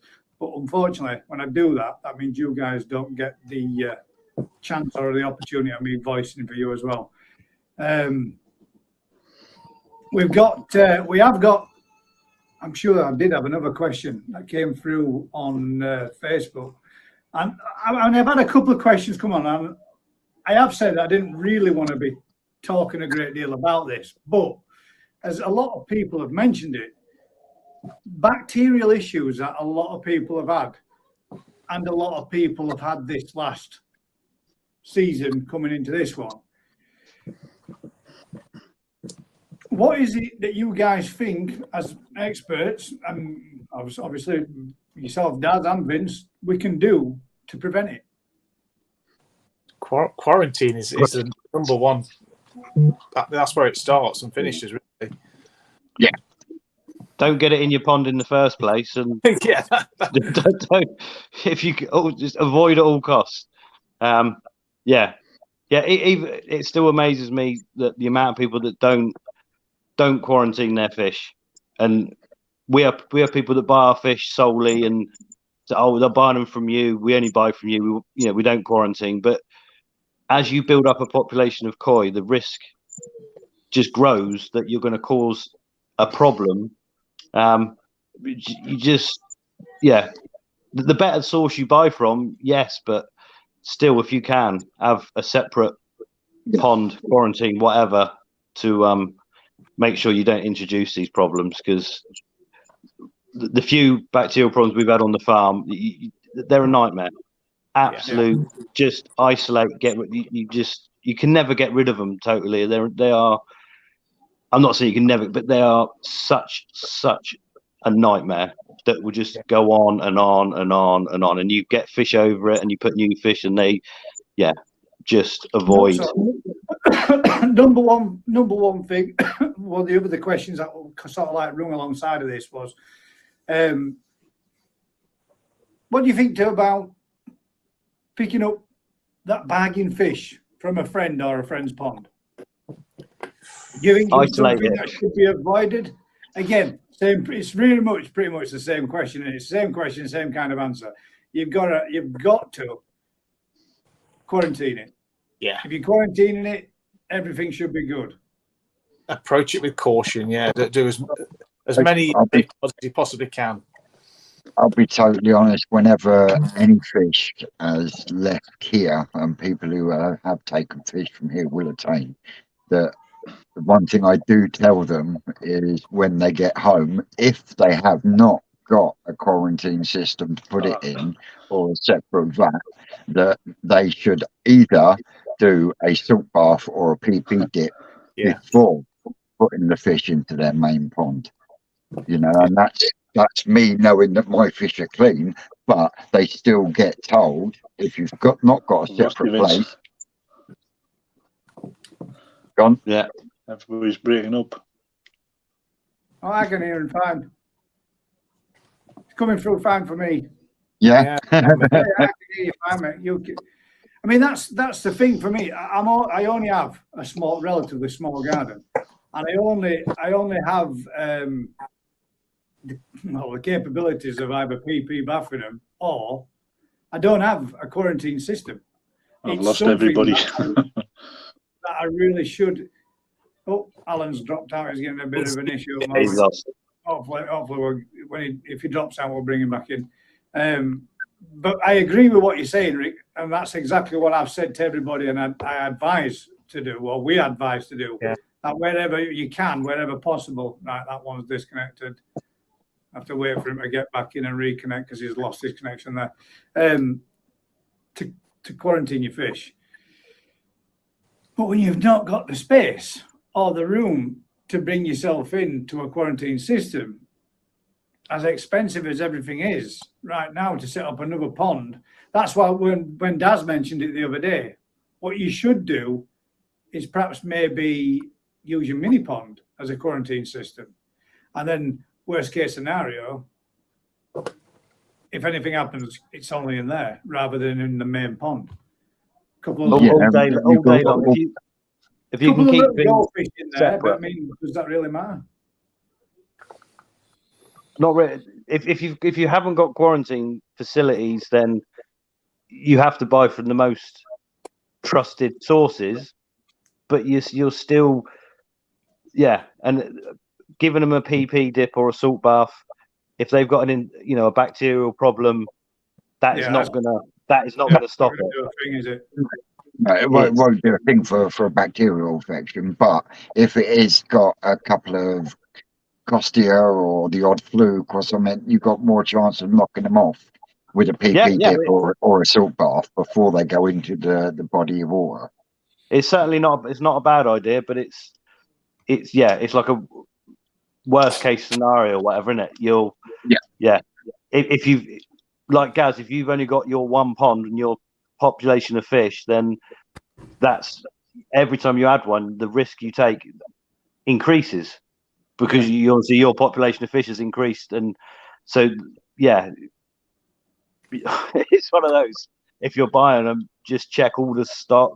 Just be as happy as you can be, and ideally get yourself a quarantine, get yourself your little pond set up. Well, that's what we were talking about this other day, me and Daz, saying exactly the same thing. I do have the mini pond. I don't really use it for anything other than, and there are one or two fish in there that are going and giving them. They've only ever been in there other than, well, where I purchased them from. So they've never been around anything else. Those are going to be getting moved on. There are only some tiddler ones to be grown on, but they're going to be going into a quarantine system grow on. So they're going to literally be, well, as I suppose, sacrificial fish. One, it'll get the system up and going and running again. And two, it will check to make sure that everything's okay from somebody's that did have a bacterial issue. So call them guinea pigs, whatever you want, but that's where they will be going. That will then free my mini pond up that I couldn't use, like Dad said, to use it for a quarantine system itself, which is probably a little on a small size for a decent sized fish, but for most of my fish that I get in at a smaller size stock and watch them grow on, ideally suited for maybe one or two. So I think it's probably the best way to go, best avenue. Yeah, the trouble with the bacterial problems is fish will live with them more so and keep passing it on. So you can go somewhere and the fish look all right, and you move them into a new environment, and that then just passes on to the new naive fish that, come out of all sorts of problems thereafter. And it just ticks along. And 20 years ago, it used to be quite common, people having ulcers in their ponds and Aeromonas alley, and we do this and we do that. And that's kind of been with the farms producing better fish and quarantine being better. You don't see that anymore. But I remember the days when, people often had bacterial problems and ulcers in their ponds that, whether they came from Israel or Japan or whatever, and it was something they lived with and dealt with as part of the hobby. That isn't the case anymore, because those health issues from the vast majority of farms don't exist anymore, or it's not the same problem it was. It's but best avoided. It's the same. Any nasty disease is something you don't want in your pond, and the only way to make sure it doesn't go in the pond is to do everything you can to not put it in your pond. Don't save that fish from that pond next door. That's the amount of people that have problems. Someone's offered me these fish because they're shutting their pond down, and there's normally a valid good reason why that person is shutting that pond down in the first place, isn't there? Possibly, or you see old wounds on the fish. You think, they've all healed up from something, but the chances are stuff's still lurking, ready to get the next host that comes along. So, Next one, quarantine. Then we've got quarantine, 100%. That's what we're going to go for. Next one is a question for Alan. It's from DT Koi. Is it worth joining a koi club? If yes or no, why, Alan? Oh no, we've got no sound, Alan. We can't hear you. Well, I've got one to that. And it's a valid point the wife picked up on. Let me just tell Alan, if you just drop off again, Alan, and I'll bring you back in again. Hopefully that should pick your sound back up again.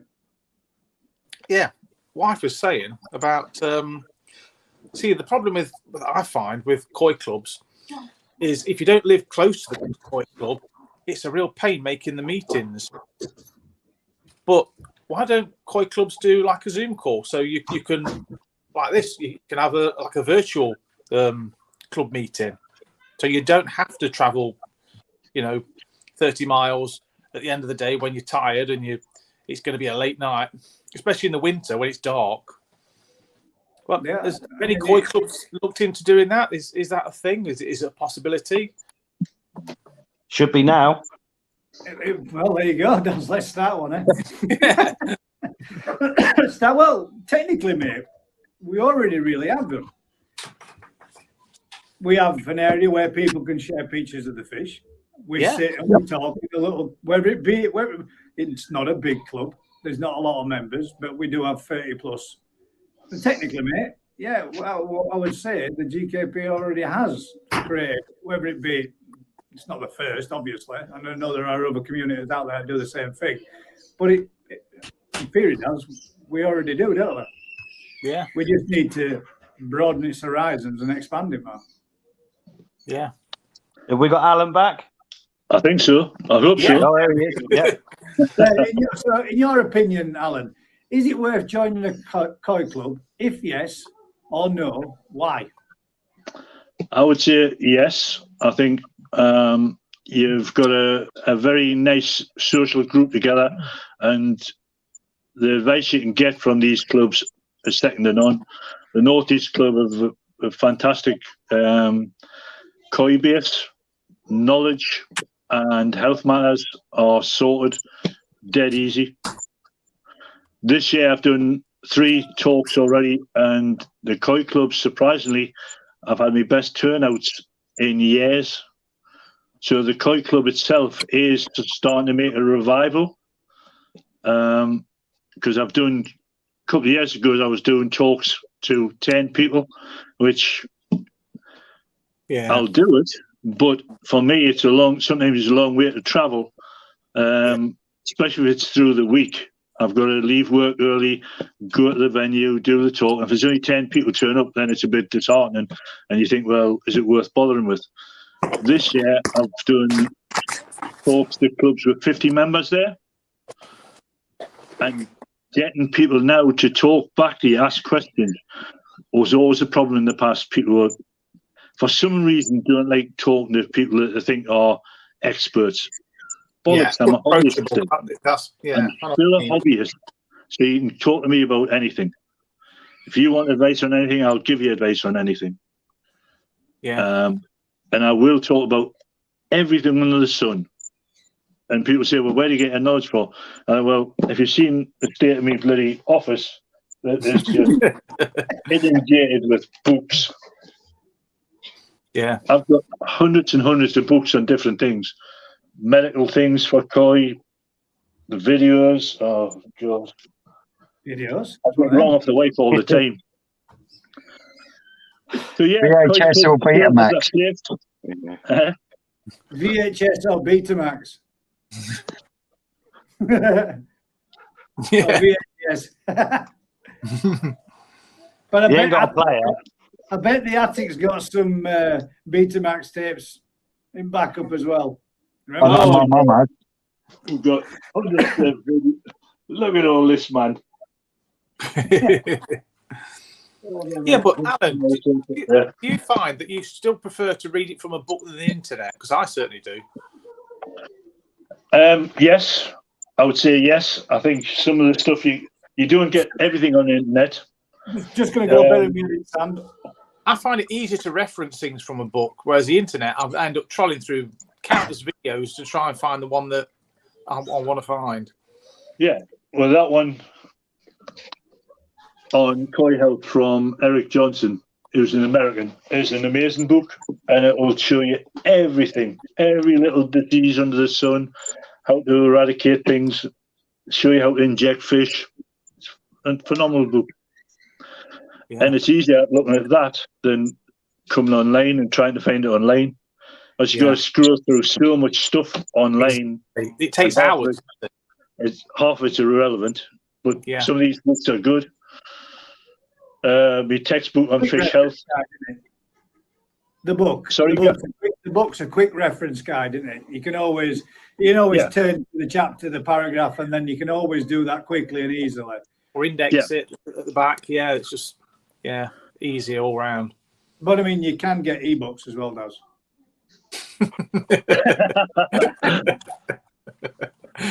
You'll never change me.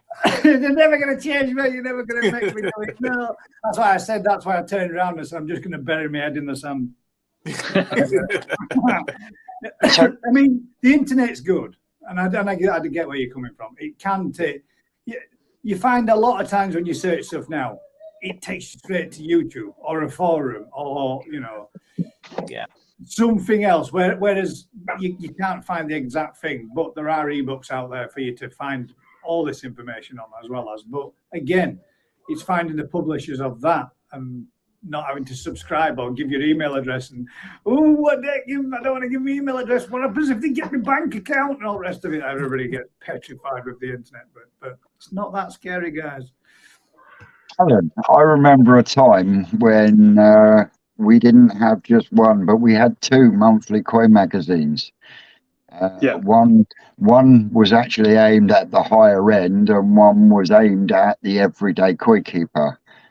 Now, I've got every one from volume 1 on that. Yeah, I love Ricky, and as far as I'm concerned, Ricky Stoddard to me is the modern day Peter Waddington.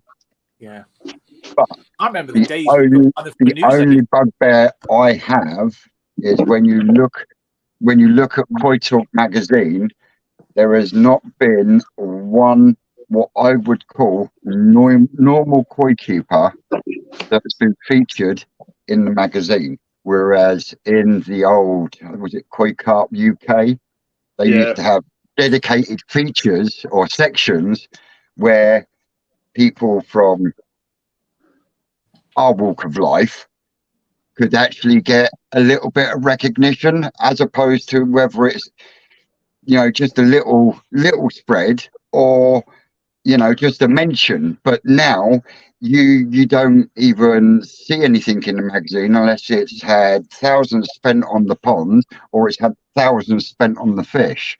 And I think personally that puts a lot of new people to the hobby off.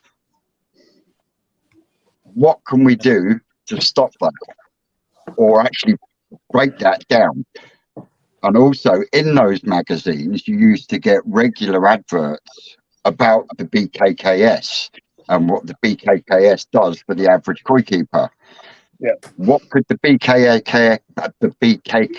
actually do to encourage more people to actually join the governing body for the koi in UK? That's a really tricky question, because at the minute I think there's only 5 on the BKS committee. Getting people to join the committee with new ideas is really hard. People like to have their say but aren't prepared to join and help these guys out. Robin does an amazing job at the minute trying to promote things, and he's got some good ideas, but it needs the manpower to do it. And the BKS just hasn't got the manpower. People don't want to volunteer to run all these events. Takes a special kind of person to do that kind of thing, doesn't it? Yeah, people don't want to be chairman. They don't want to fill the positions. It's a commitment nobody wants to make, isn't it, at the end of the day? Yeah, but it's something that Vince is right. It's something that we need. We need lots of ideas. I've been critical of the BKS in the past when we once suggested running seminars and things, and they just said, no, it's going to be too expensive. So the judges put it on at Newmarket. We did the Newmarket event with Alan Coogan, and Shintaro came over from Japan. It was really successful. But then we had to stop it because Alan's wife took bad and it never got kicked off again. Yeah. But it's hard getting people to volunteer for these things. I mean, Yeah. I'm probably one of the few judges that will just go anywhere to help and try and promote the hobby. That's why I do the stuff with Ricky. Ever considered doing some promotional sort of magazines in that sense itself? You know, like a beginner's guide to koi showing. I've actually done an article on it. There's an idea. There's an idea for you. You've done it. Right.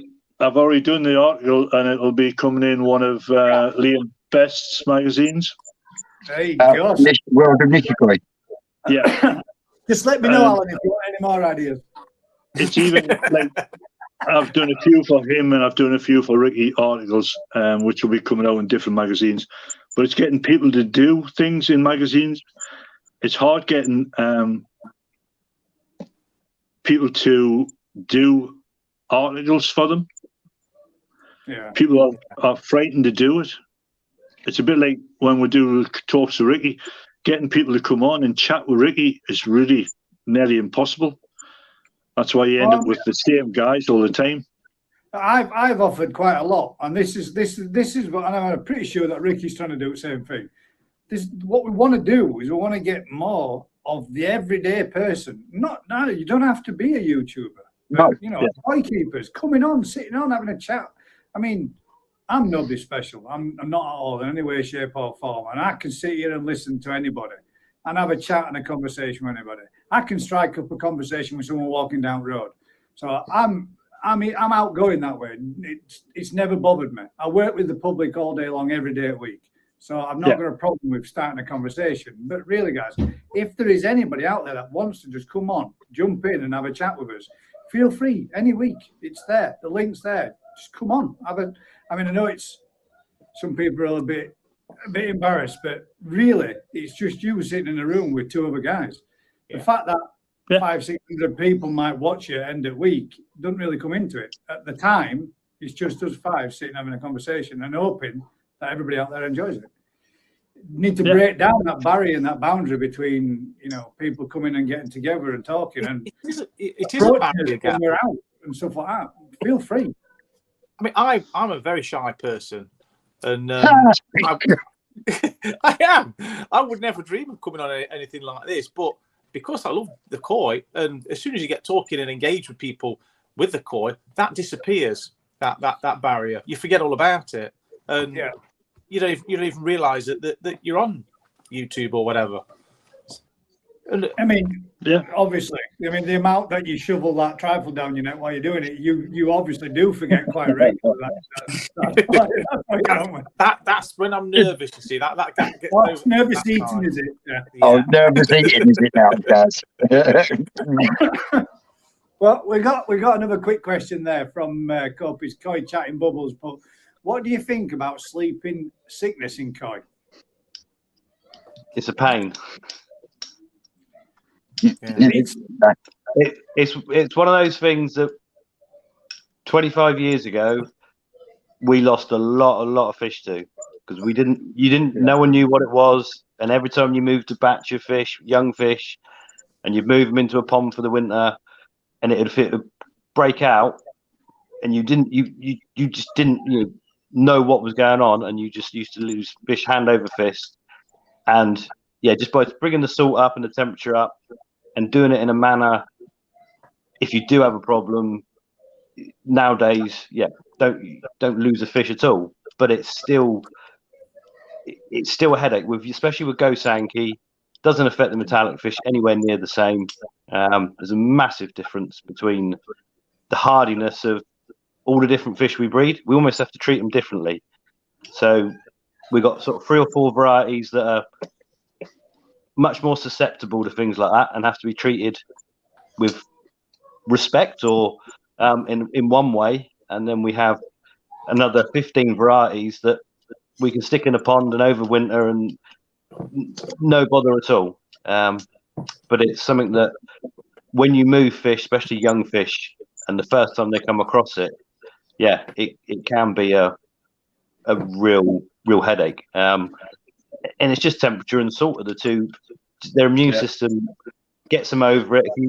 at the right temperature, you might get over it in 3 or 4 days. The wrong temperature, it goes on for 2 weeks, and you lose fish hand over fist. If you can avoid it, brilliant. And that's kind of the route we're almost down, where it's not a thing, it's not a problem on the farm, but when they come into the shop and when they go to people's ponds, it's what often can become a problem. So it's something to be aware of. Now, is that becomes a problem because the fish that let's say you've not got it on your farm and you've not had to treat for it, you've not had any issue. I'm not meaning literally your farm, but a farm, like I just said. Yeah. You've got it on you've nothing on the farm. You put your fish into the shop. People buy the fish. They take it home. Now, all those fish that they've got there that could have been exposed to it and cured from it, are they still a carrier? Yeah, generally, quite often we'll still get. You can still see it come back out on the fish that have never seen it before. So, yeah, your new fish can then suddenly, 2 days after putting them in the pond, tuck down on the bottom and lay there, and then suddenly some of the other fish can react. And it's quite interesting if you do it. If you put one fish in that's not seen it with a bunch of fish that have, generally it doesn't. The fish that then reacts does it for a shorter period and recovers faster. But if you do it with a whole pond of fish, so 200 fish suffer simultaneously, then it's a much bigger issue. It drags on, and it causes, it becomes a worse environment for those fish to recover. But obviously, if you bring the salt up and the temperature up at the right time, or move the fish at the right time of year, it's not really an issue. But yeah, it was some 20 years ago. It used to be, we'd do a spawn in, rear a bunch of sankies or kahakus on, up to the October time, move them into their winter ponds, trigger sleeping sickness accidentally at that time, and not know what the hell's just happened. Suddenly, these happy fish are all gone on the bottom, turned pink, fins clamped, nothing on, everything's testing fine. And yeah, you start. Back then, the internet wasn't a thing to find out what's going on. So, yeah, you learn by hook or crook what you can do to save them, and then as more information becomes available, as it is now, it's quite commonplace how to deal with it if you have an issue with it. Am I right in understanding that it's just certain size fish? Is it tosi that are susceptible to it? No, it's everything's susceptible. If it's never seen it before, so quite often if you've got 4-year-old, a bunch of 4-year-old sankies that have never seen it, and they get introduced to it, they'll still react. They get over it better, but they'll react in exactly the same way until their immune systems got over it. The main reason it's in tosi is because the tosi are reared on their own, so they don't see it until they get moved into a shop environment or a holding facility or somewhere where they then get exposed to it through other fish. It used to be commonplace in Japan where you'd move all the tosi in with a few nisi, encourage it to come out, salt the pond, bring the temperature up, and then they've all got immunity to it, and off you go again. And you've now got fish that can be moved and carried on with. But yeah, it's what's the main trigger for it then? Is it triggered by temperature swings? Temperature, yeah. Colder water generally it's worse at, but it will happen at pretty much any temperature. But obviously, the hotter it is, the quicker they'll get over it, and the less effect you tend to have with it. So when we used to move fish back in the day into fish houses that are from the summer into their winter place, and it's cold, and there's no way of changing that temperature, and you've got 1,000 fish sat at 10 degrees, all suddenly suffering with sleeping sickness, you're in trouble because you've got 6 months before it warms up again. Yeah. That's how it used to be 20 years ago, and you're like, now what do we do? And salt alone will, quite often they will make a full recovery just salt alone. But again, it's variety dependent. You can have a batch of ogons or shisui that are swimming around feeding happy as Larry, and every kahaku in the pond's sat on the bottom, and that's their natural immunity. You unfortunately, the better the koi, generally the immune system isn't isn't as good from the So inbreeding. would you say that the Gosanki are more susceptible, and is that because of the amount they've had stuff bred out of them to get them to the way they are? If that makes any sense. Yeah, 100%. There's yeah. You can, like I say, you could have a mixed pond of Chagoi, Shisui, whatever, and yeah, every Gosanki's suffering, and every other fish in that pond is buzzing around as if it's happy as Larry. And that's the immunity, the strength, the genetic strength of the fish. And to be fair, in some lines it has got better, and what we try and do improves it by certain crossbreeding or using fish from different farms. But yeah, Gosanki are just worse in terms of their strength. And obviously, if you ship fish in from Japan and put them under heat, then you alleviate those problems. You know, if you turn around to Rick and say, let's bring a load of fish in, but you've got to keep them at 5 degrees all winter, it wouldn't end well, because those fish just trying to settle those fish in, all the stress of being shipped and everything else, and then putting into cold water, they're just not going to tolerate it. And our fish are no different. Obviously, we start from a place where we're in a bit more control, and we can manipulate environments for our benefit to hopefully have zero losses as you go from sort of summer to autumn to winter. That never used to be the case. I can assure you, when we first started, you know, the amount of times we'd do a good spawning of, you know, our Sankis or Kahakus, and then get to October, November time, and it's like, oh my God, what's going on? How do we deal with this? But yeah, the internet, that's the beauty of the internet. Everyone now can go tip tap top. Oh, bring the temperature up, bring the salt up, off you go. Jobs are good. And it's not a scary disease that you can't stop. It's just something that you need to manipulate an environment to manage it. And once they've got an immunity to it, you're good to roll again. That's my take on it. Yeah. Well, someone that actually breeds both types of carp, as in the fisheries carp that you do, and you do koi as well. Now, I've argued with a lot of people in the past when they've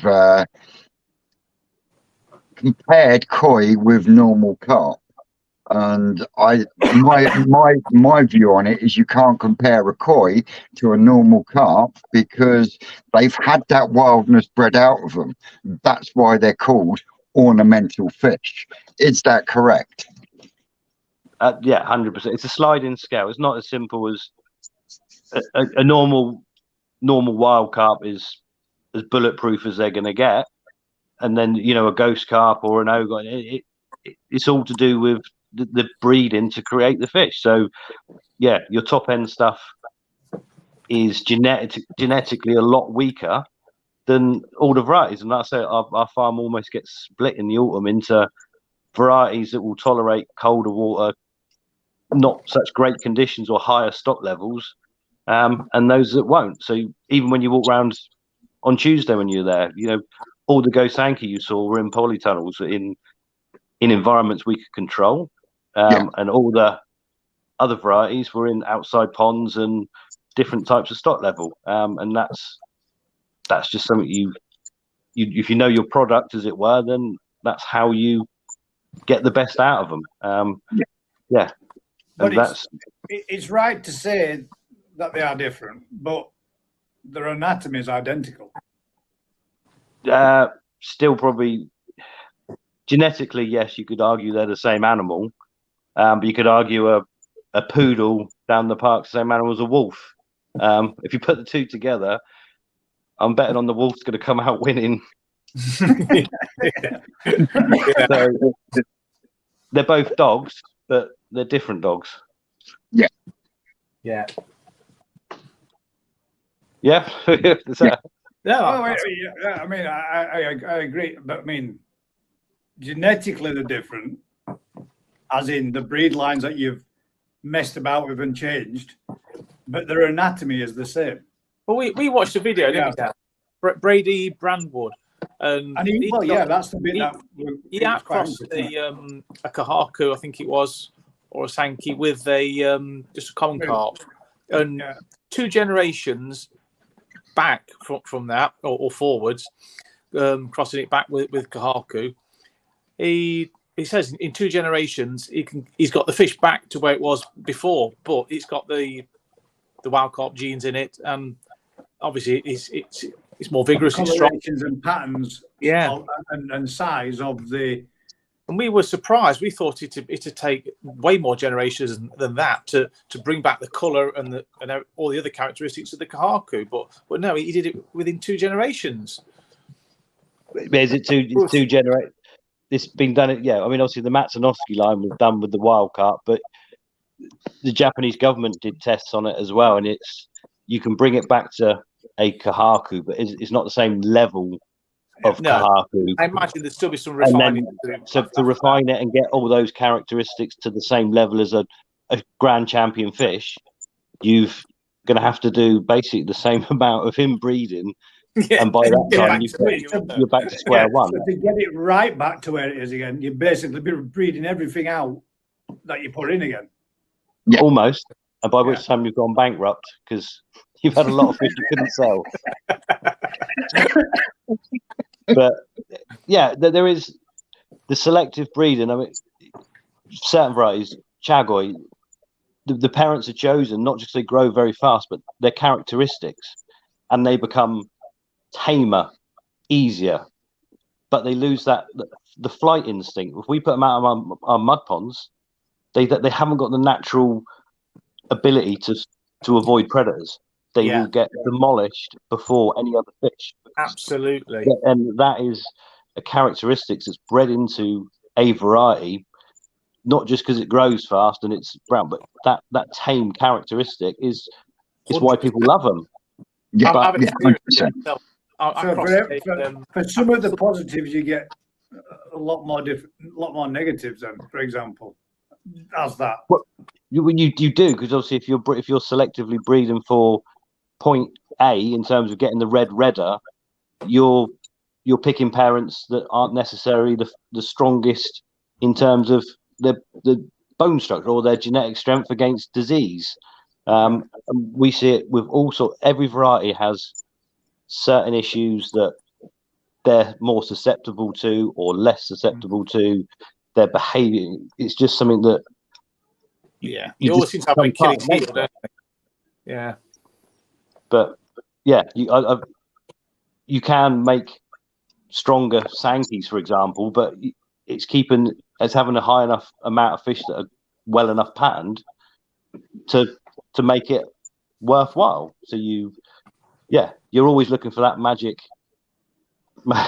set that will produce super hardy, super fast growing, super amazing Sumi, super amazing. But inevitably it falls down on one part or other, whether it's its genetic strength or its growth or its Sumi qualities or whatever.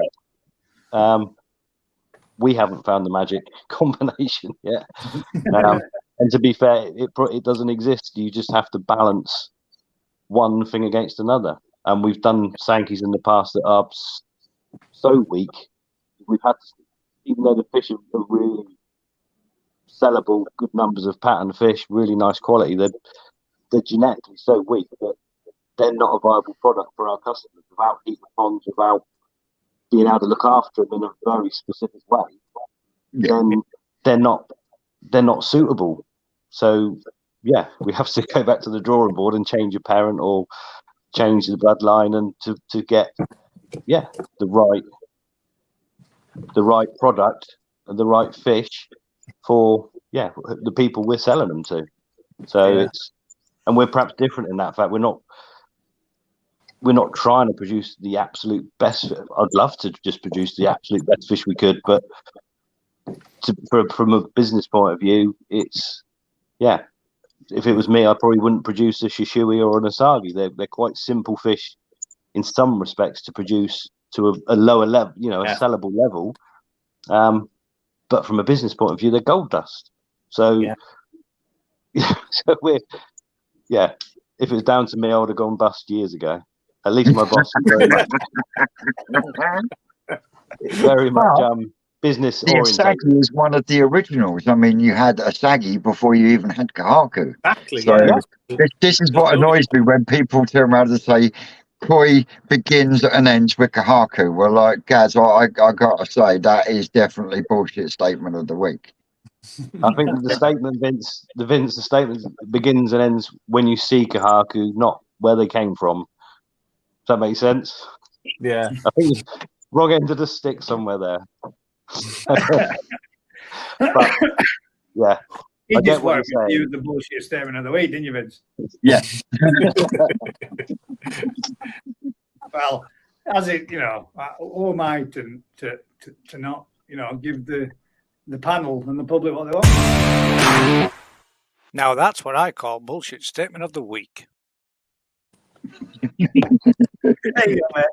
We've actually been really good this evening. Yeah, I mean, we haven't had to put your public warning out yet. So I mean, No, we haven't, have we? We've done really well. There's still time. So can I put a question across to Alan here then? Yep. On the same theme at the shows, do you see certain fish when they arrive all looking nice and sparkly, and then by the end of the show, veiny and very upset about being put in the show in the first place? The answer would be yes, but you've got it also the opposite way. Some fish turn up with shows looking shit, and by the end of the end, they look superb. Yeah. From my point of view, the hard part for me is we can only judge on the day. So on Saturday, they can look crap, and I know for a fact the next day they're going to look stunning. And people are going to say the judges need to get the Specsavers. And it's because we judge on the day. So some fish will come and not travel well, but after a day or so, they'll settle down and look their best on the Sunday. Where some fish will look superb when they turn up, but on Sunday they look crap. The change of environment, all the disturbance they've got public kicking the vat or peering in the vat, trying to get them to move. It is stressful for fish. And sometimes they do look veiny on day 2, day 3. So it's hard. Yeah, no, I can imagine. One of the problems in the past, in the early days, when I used to judge shows and show fish, you can turn up, throw your fish in the vat, no probs. You didn't have to worry about chlorine, chloramide, where now it's the bane of every show organisation, trying to make sure that those elements are clear in the vats. Mm-hmm. Yeah. And there's a lot of work involved in it. Yeah. So that's why they bring in like borehole water, is it? We've actually got another guest in background, and I'm going to guess is a member of the public that's come to try have a natter and a chat with us. Oh. We don't use borehole water. Borehole water is okay, but does anybody know if it's got galvanized pipes bringing it to the surface? If it's got galvanized pipes, you're going to introduce cadmium into the show vat. It has been tried before at shows, but it's never been successful. Right. Good evening. Good evening. Evening all. Been listening to you all evening. Been very, very entertaining and very interesting. Question I wanted to ask Ricky. I mean, we've just bought 5 fish from Ricky, and he's still got them down at there, and I'm terrified to take delivery of them because I've got a 2,500 in-ground pond. I mean, we're 750 feet up in the air, above sea level, and yet we're only an hour and a quarter up the road from Ricky. But my pond's been above 8 degrees twice since Christmas.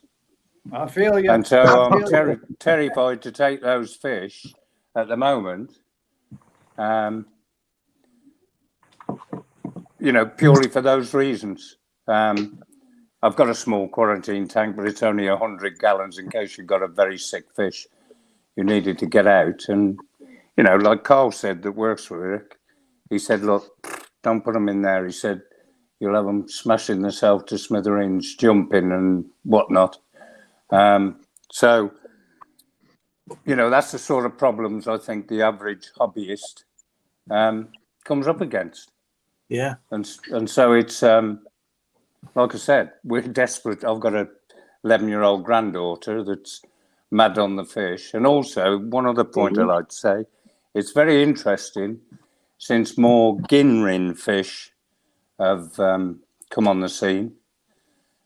Because I guarantee you, and this ain't sexist, you take a little girl to a pond of fish, and I guarantee you 9 times out of 10 she'll pick a Ginrin fish out as her favourite. Yeah. And I find that, they'll find that very interesting. But what I'm saying is that because that is something that the kids can see and identify with, the Ginrin in the fish, it makes it a lot more attractive to the younger kids. Yeah. That's only going to be a good thing for the hobby. Yeah, absolutely. Absolutely. I mean, you know, I've had fish here for 24, 25 years. I mean, talk about naive in the first place. Jeepers. I should have had a big sign at the top of it, fish graveyard, when they first came here. But anyway, you learn over the years. We've all been there. We've all been there. Yeah. Yeah. And, you know, you improve your filters. I've only got, again, it's something I wanted to try. I've got an ordinary 45,000 litre mechanical filter. I've got a homemade shower filter, and I've got a reel that runs down to the pond, and I put a short, and I know, you know, people say, ooh, I put a short 4-inch pipe under the first holding bay and 20 mil gravel over the top of it. So the water filters up from there. I get the flow from the shower pushing it down the reel, which is gravelled again. When it goes out through the skimmer at the far end, it goes into another gravelled area with basically a drain hopper to catch all the leaves and all the rest of it. Because we're high up and we get such vicious east winds here, there's a hedge all the way along one side of the pond. Now, that produces its own problems. You have to do a bit of gardening every day out there in the summer in the pond. But also, it acts as a windbreak in the winter and it filters the wind a bit. So you've got some chance. Although I've got... Can I stop you? Just give you your cable where it plugs into your phone. Just give it a quick wiggle because you're just getting a little bit of crackling on your microphone. All right. Well, I'm on the iPad at the moment. Yeah. You're using your microphone though on your ear. Just give the cable a little wiggle because you've got a little bit of crackling coming through. All right. You see, it's all right for you young uns that are switched up. Us old uns are still struggling with the television remote. Plugging it back in again. Just unplug it out of your iPad and plug it back in again. That should clear it up. Techno gas. That's better. But I think what's lovely about this channel and Alan coming on and giving his expertise, it's been accused of being elitism. Alan has debunked that completely. He's gone on, he'll talk to me, he'll talk to the Japanese judge, and he can cover all bases. And Ricky, you know, I think it's fantastic what he does down there. And you guys and everything, you've made it accessible for old farts like me and the young kids. You know, they can come on and learn about it. And that's what we're aiming to do. Thank you. Fabulous. That is our aim, is to create a real nice community where people aren't afraid to ask for help. You know, because like I say, there's a lot of people out there that don't have a lot, you know, and can't afford all these big shiny things, you know, and for people like that to be able to have access to information and people that aren't going to look down their nose at them because, like you said, because they haven't got £1,000 filter or £1,000 fish. That's what it's all about. Because ultimately, at the end of the day, it's all about them things that swim about in the water. Absolutely. Listen, what's very interesting, my missus used to train racehorses for a living and do a lot of judging, as Alan does with the fish. She used to do it with the old retired racehorses and different horses. One thing that's interested me with when you see these great big torpedoes in Japan, I mean, some of them look like they'd take a week to swim from one end of the pond to the other. Now, when we used to go to horse shows, you could almost guarantee which ones have been on steroids. And I just wondered if Alan or anybody had ever come across that sort of thing within the koi world. No. That's how No, I just wondered because listen, they don't call it steroids; they call it Sakai Kari. Well, That's good. There might not be steroids, but I can see what he's trying to get at. Yeah. And I think what I will add to that, Alan, is how easy is it for you as a judge to spot a koi that hasn't been cosmetically changed or has been cosmetically changed? Well, I suppose because I'm the leading person trying to eradicate some of this problem, I have to spot these things. The first time this sort of came to light, Vince, was in Holland. We were judging Hikari Moyo, and there was a Kajatu came in that had a orange head but with a perfect white tanture spot in the middle. And we had to you could clearly see the scar tissue, and we had to disqualify it. And it isn't hard to pick up, actually, especially on head pattern that's been cosmetically altered. You can tell that quite easy. You can see the scar tissue, and I'll show people at the show if they want. Because over the past couple of years, I've been benching a lot of shows and disqualifying a lot of fish because of cosmetic surgery. You've got to have balls to do it, because you can be sure that the hobbyist is going to get rather paid off and start shouting and swearing. But in the BKS show rules, cosmetic surgery is not accepted since 2010, when Paula wrote part of the BKS rules. It was brought in then, 2010. But it was never really pushed much. But over the past couple of years, I've had to try and push it a bit more. Will it ever stop? No. Do you think it's more prevalent now than it was years ago? Oh, yeah. When I've been in Japan, I've been at it's just a production line.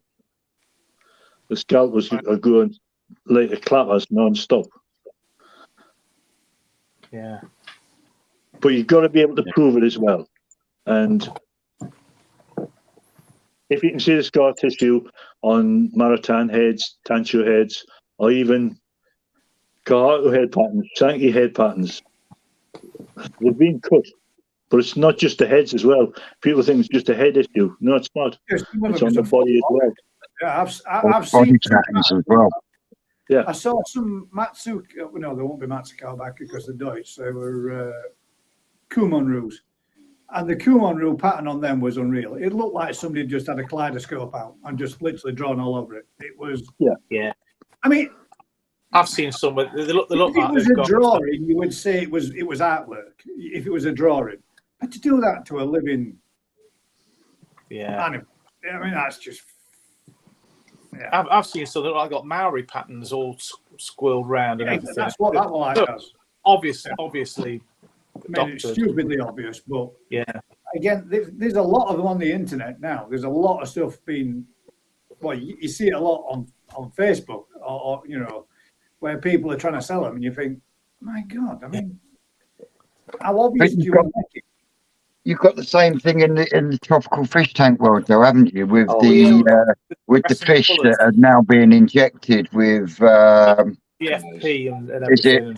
it jellyfish pigments and stuff, protein, so that they glow up in the dark and all this sort of thing. I mean, It's not just fish, though, is it, Vince? They've been doing it for over in some countries with chicks. So like the Easter chicks are born where they're blue, green, orange, pink, yellow, you name it, and they inject into yolk before they hatch or before as they're developing, and then they come out coloured. But it's a cool It's a whole new world here, isn't it? Yeah, it's all. Hey, we don't just cover koi on this channel. Blue chickens.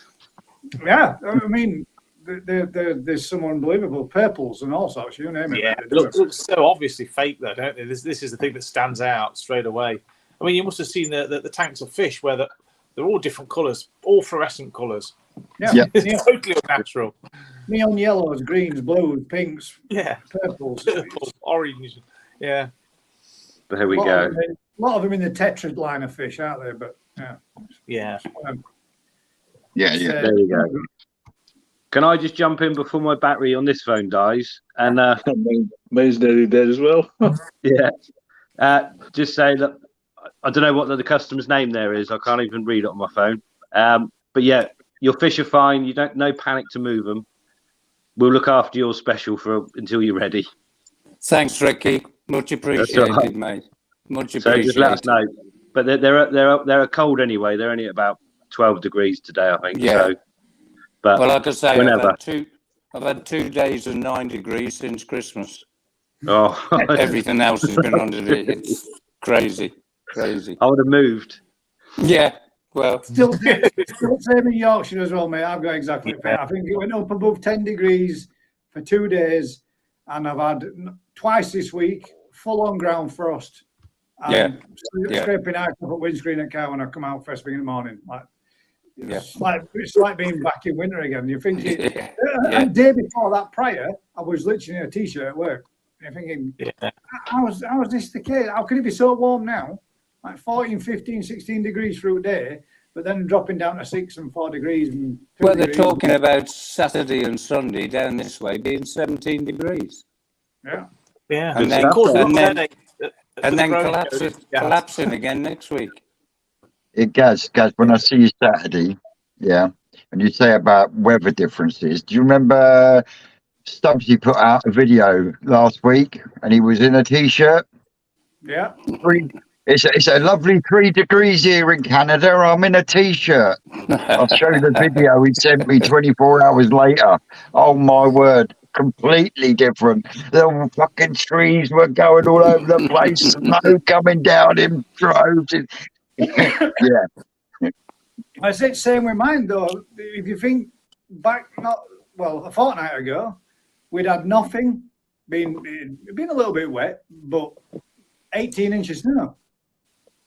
2 days later, completely gone. Yeah. Fish like, what's going on? Yeah. Crazy. There you go. Right.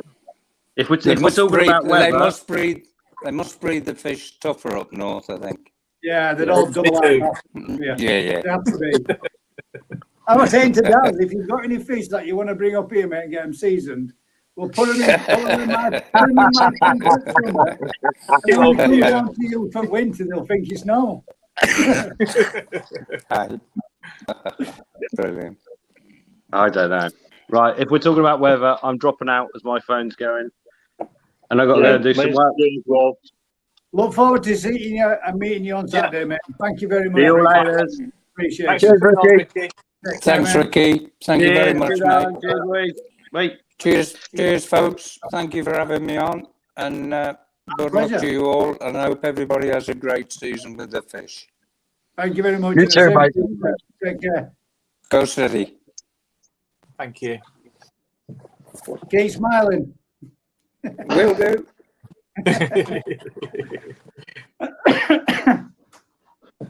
And I'll have to drop off as well, guys, because my battery's nearly flat as well. That's the beauty about it. seasoned, Alan. I keep mine plugged in. I have to do. Mine's on the lead. Thank you very much for joining us, Alan. Greatly Yes, appreciate No problem. Really Very It's good, guys. been an awesome night. the more if you want to come on and you want to push your whatever you've got out there forward and you want to share a little bit more, come on for an hour or a chat. You are always welcome. No problem. Well, like I say, we're moving to Wednesday night now, so at least Thursday night's free. So yeah, I'll join you sometime. Thank you very much, sir. And Appreciate you. can't wait to catch up with you at the Secret Sankey event, mate. Yeah, that'd be great to see you all, guys. Take care. Thanks a lot, guys. Thanks, Alan. Cheers, Alan. Cheers. Take care. There we go. What a night, guys. Yeah. What a night indeed, man. What a night. Go through yet. We have still got some more questions, and I'm sorry, guys, but it was lovely to have some member of the public come and join us as well. Yeah, that was great. Yeah. We got a quick one from Yorkshire Coy. Does blanket answer leave white residue, and how do you get rid of it? Yes, mate, it does. That's how it kills the blanket weed. By It does. smothering it and covering it. But I did find out something interesting the other day. The active ingredients of all blanket weed killers is hydrogen peroxide, and you can buy concentrated hydrogen peroxide, which is clear. You can pour that straight in your pond. It's very safe, very hard to overdose and damage the fish, and it doesn't leave all that residue everywhere, and it's a hell of a lot cheaper. Isn't there someone out there tried that? Yeah, Dazzle Koi has just done a video on it. That's where I saw it. So I don't watch that. Do you not? No. He knows his stuff on the chemistry side.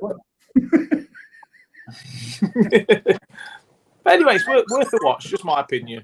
Well, if it does the job, at the end of the day, if it does the job and it works and it's cheaper than the rest of the stuff, then why the hell not? Let's see. No, I'm sure I watched a video over the last couple of weeks. There's been a YouTuber that's tried using hydrogen peroxide to kill blanket weed and didn't fucking touch it. Yeah, but at the end of the day, was the temperature high enough though? I mean, you're borderline if it's 10 degrees. I'm just saying what I saw on the video. We got another one there from Peter. Is there any way we can get vets that would be able to help us? No, you got no chance. Peter, go and ask a fortune cookie. In fact, you'll probably get a better answer out of one of them fucking shaking 8 balls. Yeah. To be fair, from what I've heard, that everybody that catches or gets a listing of a vets that will deal with fish, when you contact them and go there or you get in touch with them, it's not so much necessarily the case. But that's not to say that any of them don't. It's just finding the right one, and if they're anywhere near you or local to you. I mean, again, who wants to travel 80, 90 miles to take a bagged up fish to a vet's? But be careful, they might charge you £157 just for talking on the phone about it. That was just crazy. And that's just the receptionist. Yeah. Who knows? Busy Bee says, what about these dormant bacterial infections where a cow might not show symptoms but be a carrier? Yeah, that's tricky, that is. That's just what Rick was just saying there, wasn't it? That's the thing. You might have fish that don't have anything but are a carrier, and you don't know until you get to that point or that position where it's too late once you find out. Quarantine, you can that those fish have been good. Not going to show that up, is it? If you quarantine it and it doesn't show any signs of anything, and then what? I think no matter what you do, there's always some form of element of risk, regardless. It's the same with KHV. I mean, you could have a fish in your pond that's got KHV and has had KHV since the day you fucking got it. But until you get a stress event happen, it might never fucking come out. Yeah. You know, it's just one of them things, you know. And end of the day, though, is it worth treating a fish for bacteria if it's always going to be a carrier? Is the kind of sick to just... That's the thing, innit? Right, you've got it. You've got your. Let's say, for example, you do get fish and you've got a bacterial infection problem, and from what we all have heard and listened to, now there's a chance that they can always be carriers. Might not never affect any of them again, but they can spread it on to others. What do you do? Really, grand scheme of things, what do? You put more fish in that you potentially run the risk of putting in that same situation. I mean, I'm still of the firm believer. If in doubt, cull them out, get rid. I mean, but it's a case of those. Does the needs of the one outweigh the needs of the many? Yeah. Unless you're just going to ultimately, at the end of the day, do you want to fucking prolong the pain? If it's that bad, are you going to continue to prolong the pain to try and hope that you'll get it better on something like that? Can you see what I mean? Yeah. It's a tough call to make. It really is. It is. Like it's been said on all sides, there is so many different variables with every single pond out there. Yeah. And that's all I'm going to say on that. Yeah. We did silence Vince. We did. God damn it. Have you pulled his plug out? I think what to do. Did somebody switch his mic off? Let's have a quick flick through. I hope everybody hang about. Oh, damn it. That was a good question. Shit, Mike. I'm so sorry, bud. What has been the best koi Alan has ever judged in his eyes? Yeah, that would have been a good one. Alan, if you're seeing this and you're watching it, mate, pop it in the comments below. Pop it in the comments, mate. Do us a favour after the show, if you could just leave us a little answer for any of these ones, if you obviously, if you don't mind. What has been the best thing that you have ever judged in your eyes, Alan? Hopefully, mate. Hopefully, Mr. Tropical Kite, we shall get an answer. And I apologise to everybody that I haven't normally done what we normally would do, but it's lovely for me to sit here and listen to a conversation and chat like that. I mean, Vince, I see what you mean, mate. Very relaxed, down to earth, man that's happy to sit and chat and share some knowledge with you. We could do with getting Ricky on more often. I mean, that were wicked. Yeah. 100%. I've certainly learned some new stuff tonight. Jiggs's Mountain View there says top live is GKP. Thank you very much, mate. You're an absolute star. Jiggsy, baby. Jiggs. Sorry, I apologise for early on. If you, my grandson came in with an extremely stretchy, rubberized snake, and he was going, and he was running around on that part. Everybody's going to hear this pep in background. Yeah, and now he's literally chasing his grandma and his uncle and his auntie around the living room with it, by the look of it, and I can hear him at it again. Give GKP a little thumbs up. Thank you very much, Sneak About. Seeing you sneaking in. Sneak About. Sneaking in. That for me, guys, was hopefully as entertaining to you as what it was for me, because to sit there and listen to people that sit and talk about everything, all things koi, and getting if there's anybody else like that gentleman that'd like to come on and have a night with us and have a chat with us. I know that was awesome. It was. Yeah. That was great. That's the bit I want to see. That's what I think that's what's lacking and missing in the koi community. Going to shows and going to environments and standing and talking with people like that. When he said there, then those old soldiers, blah blah blah blah. That's the kind of stuff I want to sit and listen to. I could listen to that stuff all day long. Yeah. I say it's no easy task what he did with all the technology and everything. Yeah, it's daunting again, isn't it? Again for somebody else. Let's have a look. What's that there?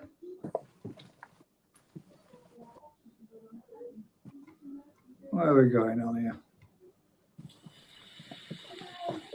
I know you've got the steering wheel.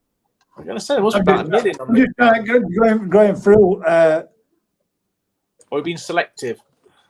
Well, I mean, there's people that are talking in China. 109 watching there. We did go up to 109. I think that was the largest that I saw at one point, up to 109. So thank you very much for everybody that has joined us this evening. It's been brilliant.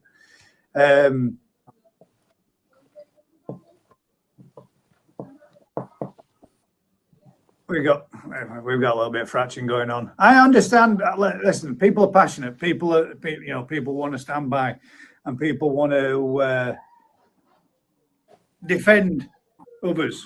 I get that, mate, completely 100%. But as I said, if you want to do that, there's a Friday Night Live for that, and it doesn't necessarily need to be here. Let's try keep it as we can, as civil and as best and as calm and as and as polite as we can, rather than nothing good comes from backbiting at each other. We did have another question there from Crafty. Alan, have you ever had a cup of Horlicks yet? remember to take your pills. Then a question. Oh dear me. Let's see what else we got going on. We did have a couple of other questions. We might have a couple of you. Mike Bass asked a question.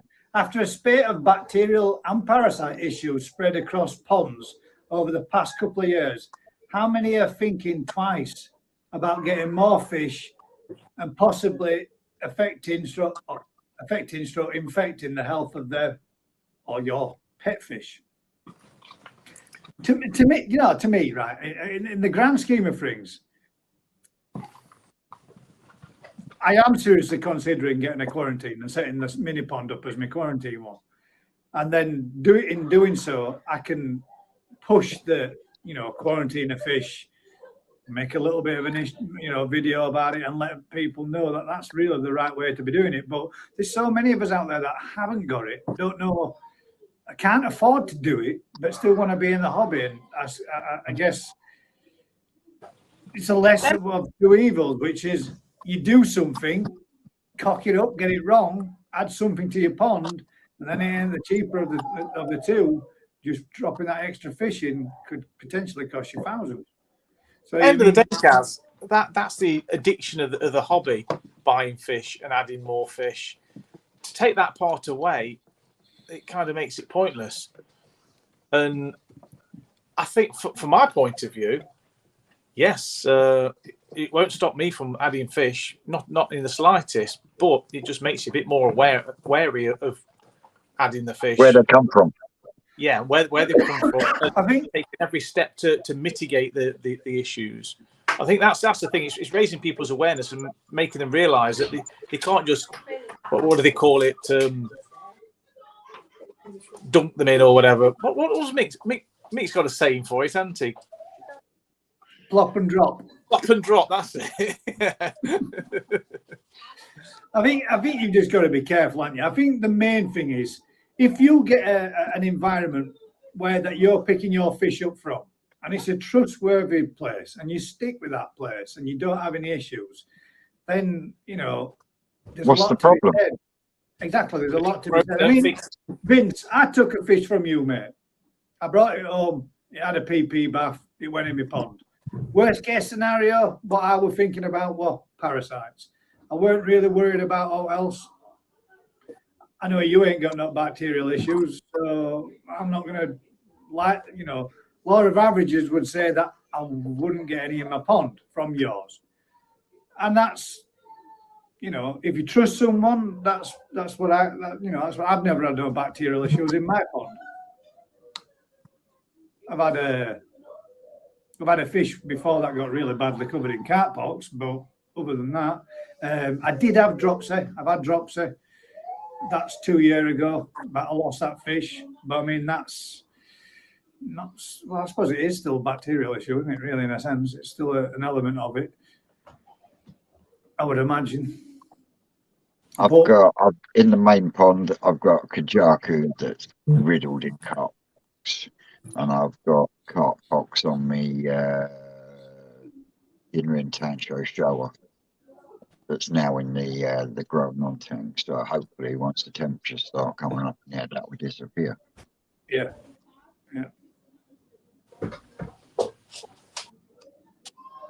But again, I mean, I had that fish from New Forest Koi, and before that fish even went into the Tosai tank, the fish from the Tosai tank were emptied, you know, and all the fish that come back to mine on Saturday, they would all go in the Tosai tank and nowhere else, because that's quarantine.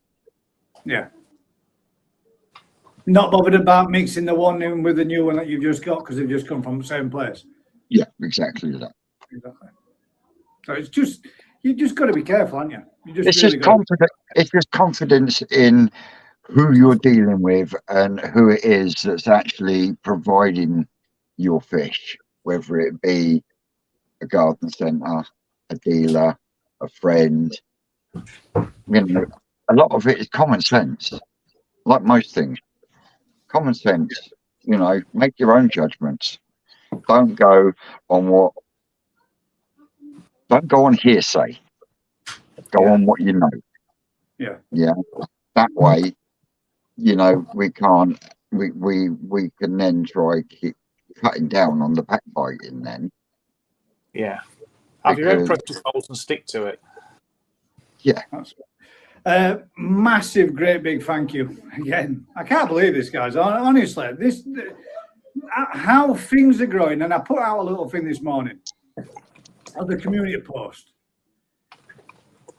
I'm gobsmacked that the channel's growing as it is. And the fact that we got to 1,000, like I always said, that was my target and we've done it. And I've achieved what I set out to achieve. And that's thanks to you guys. But I never thought for a minute. I mean, I put all the things on that you can do with the super chats. And I never thought for a minute. There's not been a single week since I've put one on where I haven't had a super chat. And guys, all I can say is thanks. I'm blown away, man. It's appreciated greatly, really is, and it's appreciated to everybody that comes back week in, week out. Now, obviously, I mean, you don't. It's humbling, man. It's yeah. I never thought for a minute that it'd grow like it does, and we'd get to be doing what we're doing, and having somebody like Alan coming on to sit and natter and have a chat with us. And it just goes to show just how much of a down-to-earth kind of guy he is. Even had a laugh and a giggle at the bullshit statement of the week. Now, that's funny. But thank you very much for the super chat again. That's my third one of the evening. I appreciate it. I will be doing as I always do. I will be taking your super chats and your comments and putting them in the community post with a little thank you from myself just to show what you've done and what you've given. I appreciate it. It's madness, that. Oh, my God, look. Busy bee.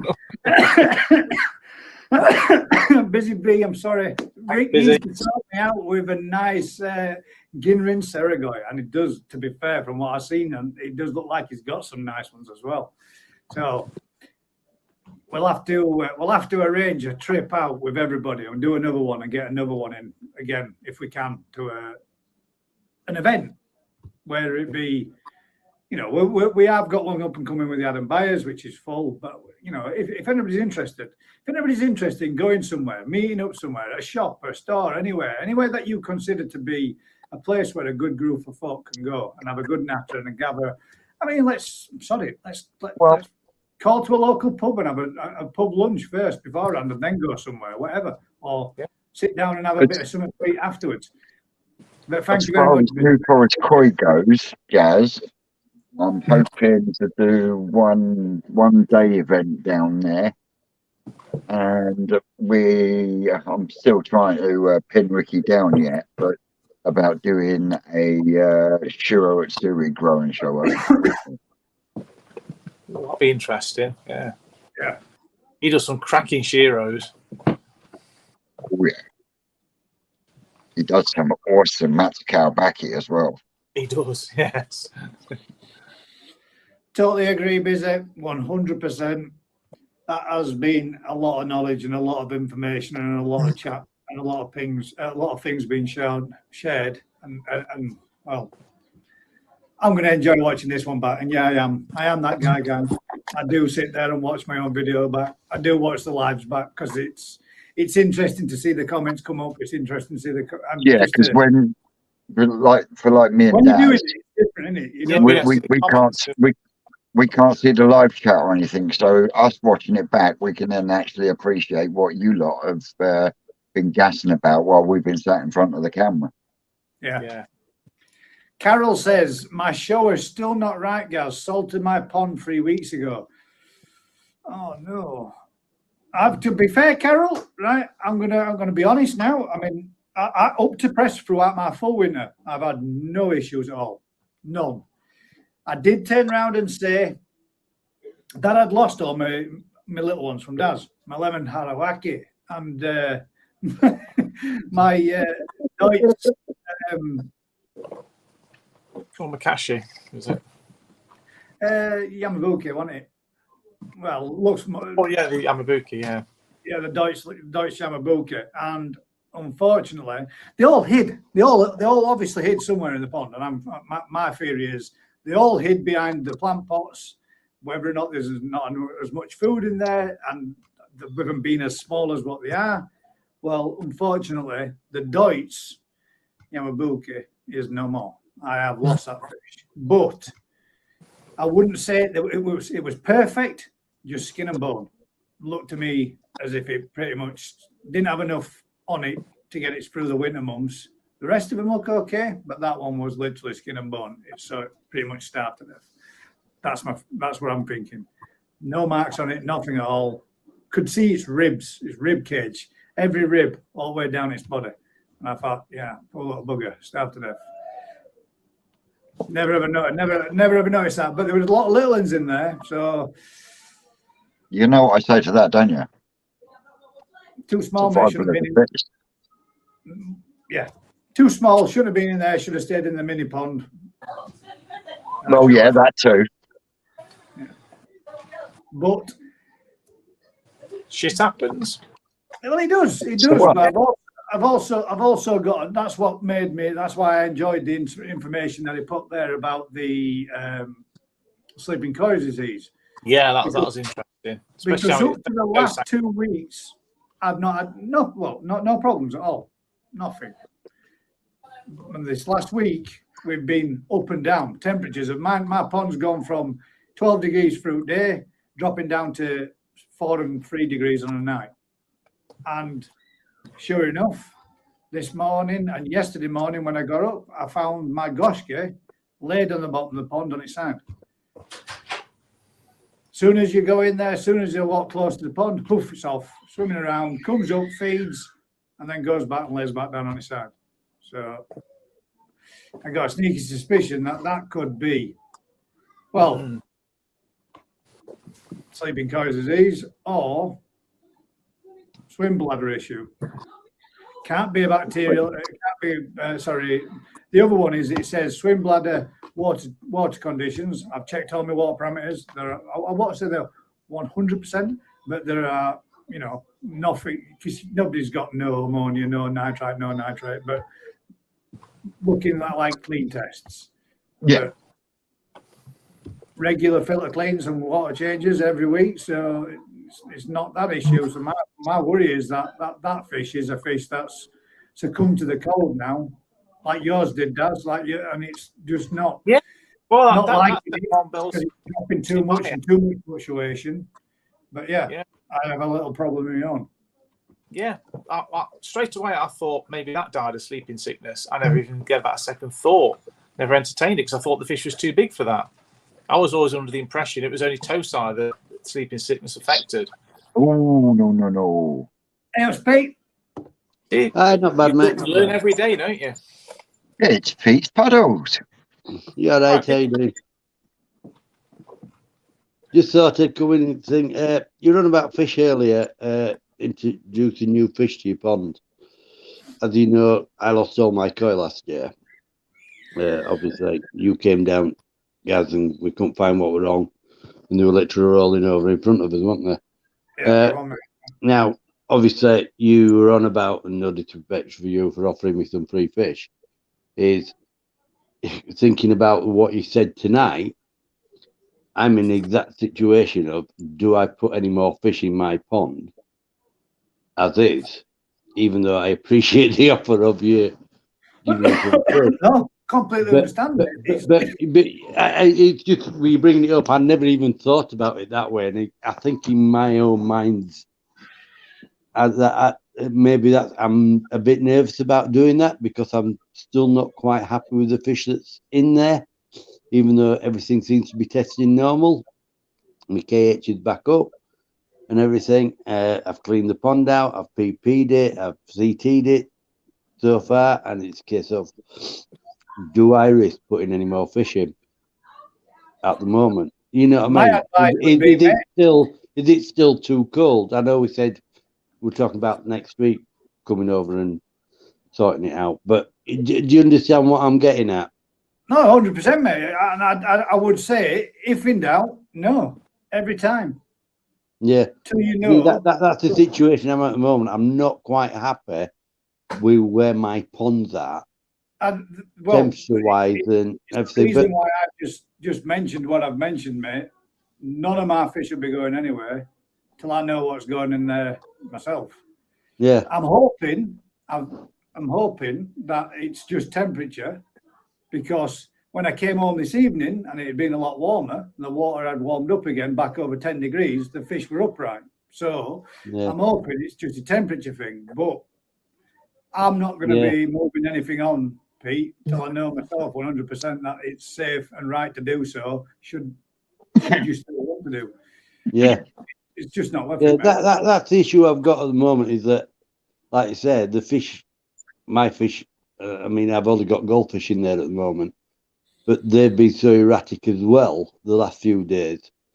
Same as anybody, like you said, your koi is sitting on bottom, and like I was watching earlier, that some people said that some of them are swimming around, some of them are laid on bottom, and it's a case of, oh my gosh, fish have been so erratic as well. Do I put any more fish in at the moment? And I'm erring on the side of caution after listening to what everybody said today. Quarantine ponds, mate. Quarantine ponds, what you need. Well, I ain't got one. That's the idea of building the other one when I get round to it. So you can have that one as a quarantine and then your main pond to move them into. Exactly. That was the idea of doing it. You know what you're going to do then? Crack on with the building, mate. I know. Have you got a couple of grand spare? I wish. Yeah, so do I. Or even considering robbing my pension pot to do it now. I've got to 55 today. So 55 today? How many happy returns, mate? Been a weird one. I've had to go to my uncle's funeral, so I couldn't say no to my mother to take her to see her, you know what I mean, say final farewell to her brother, so I couldn't get it. So it's been a bit of a weird day. I've actually enjoyed it, actually. Seeing family members I haven't seen for 10 and 15 years. It's been quite good, especially that side of it, but for wrong reasons, if you know what I mean. But that side, I've had out grandkids spoil me when I got home, you know what I mean? They've all been texting me all day. When you're home, Grandad? When you're home? Especially 10 and 9-year-old. Where are you? Where are you, Grandad? What time are you home? I've had all that today, so that's been good. And then I've had 2 others sing happy birthday down phone to me, so that was good as well. Well, I'm sure if you want, we could probably twist Vince's arm to give you an online rendition of happy birthday. Better singing voice than me, anyway. that was a fucking God, if ever I saw one. What do you reckon? What do you reckon? Health warning. What's the safest, most practical, lowest temperature to hold your pond at over the winter, and why?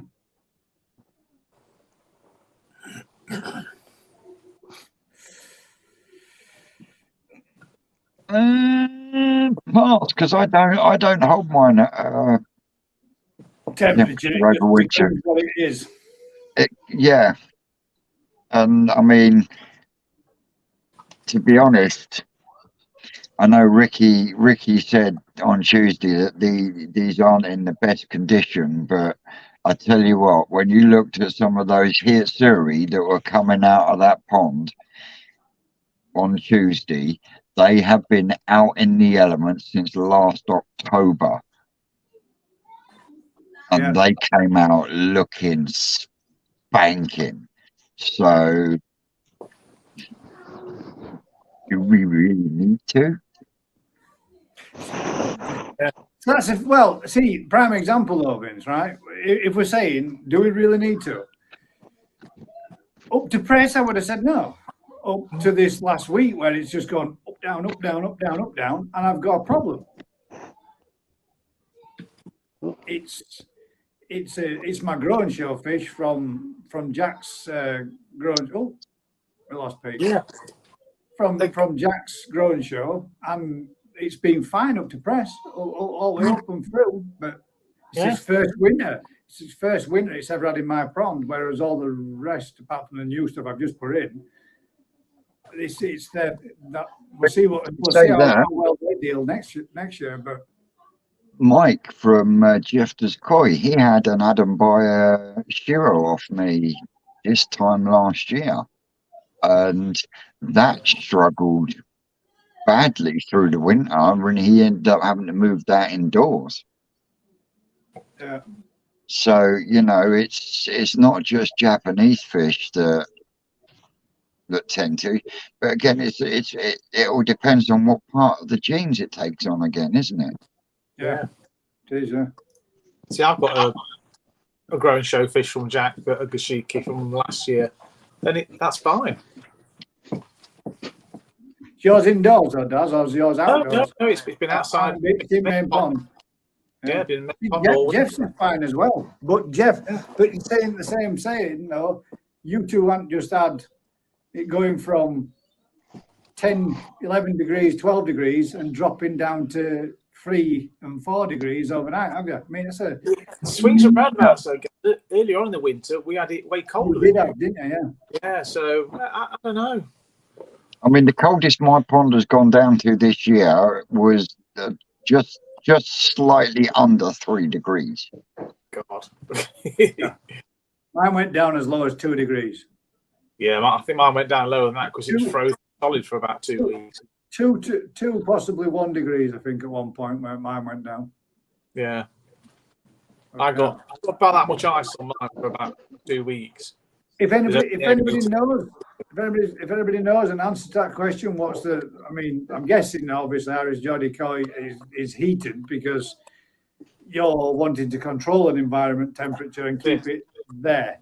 So the only way to do that would be more for you guys out there that have heated temperatures or heated ponds.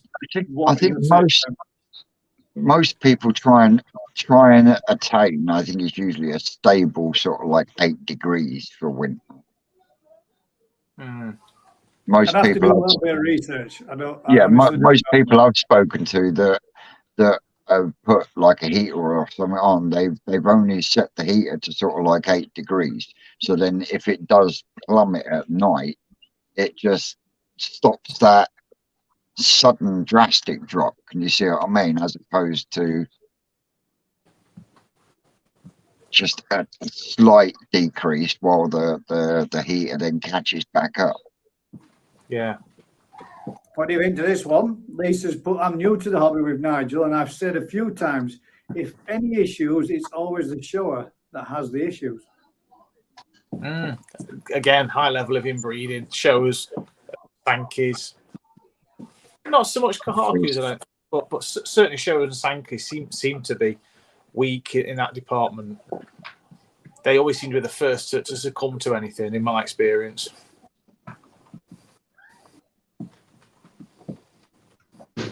I'm just carrying on reading to see if we've got any more comments. They always seem to be the first to get nailed by a heron as well. If I've got one that's going to stress out, it will be the Tancho. Now then, what about this one? Can anyone on the panel advise what's the difference between a Conjo Sage and a Namari? What? Namari? Something else. Mirumi Sage, is it? Different styles of Asagi on the way the robin sits and so forth and so on. Here we go. Bring out the Book of Doom, Daz. Let's have the Bible. I shall get back to you with that one, Crafty. It's a very good. If you go online, Google it. There's a whole page of different asagis, and they're all listed on there. It shows you that a lot of it's down to the darkness of the robin and everything, or how high up the colours come and such. They've all got. You think there's just asagi? Hell no. There's about 15 or 20 different sub-varieties of asagi. Jigs has put Crafty. It's something to do with the scales. DT's asked Alan, do you think online shows may be the way forward for more hobbyists?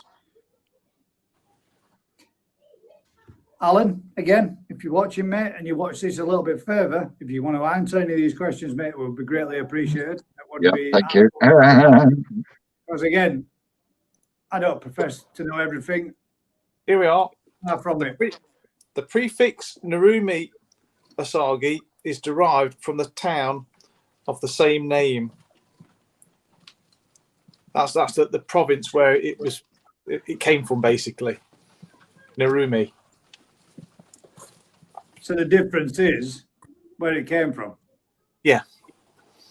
I suppose it's a local variation then. If I had a dream fish, it would have to be either a really good Kage Shiro or a Kanoko Usagi. Hiya. Sorry, I was attacked by a snake. That was my son's girlfriend that just run into South. Hiya.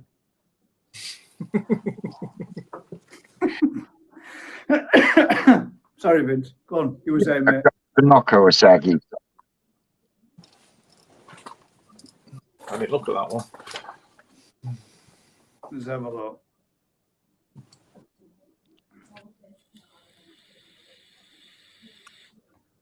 We got to see if we've got any more. Let's see if we've got any more questions in here from. My God, there's so many comments this evening, guys. I'm so sorry that we're not being able to go through all these. Well done, Gaz. Nice to have a few new faces on a viewer. What? Again, do we need to use it? Should we use it? Sneak about. Cosmetic surgery should not be done. It's not good. Poor fish. Totally agree. Yep. Fully agree with it. Absolutely. It's fucking disgusting. Me too, mate. 100%. Yeah, no room for it. Going back to the asagi, Vince, it's named after that. Narumi is a cloth that's locally made, and the cloth resembles the scale pattern on the asagi. Oh, right. But Have you found a Kanoko Usagi? I haven't found a Kanoko, but I'm struggling because I've got my reading glasses on. I'm squinting. We did have. Have you found a picture, Gaz, on Google? No. Have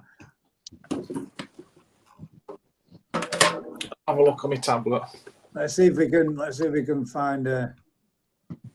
So that's the question. Let's see if we can bring up an image of both and see what we can find.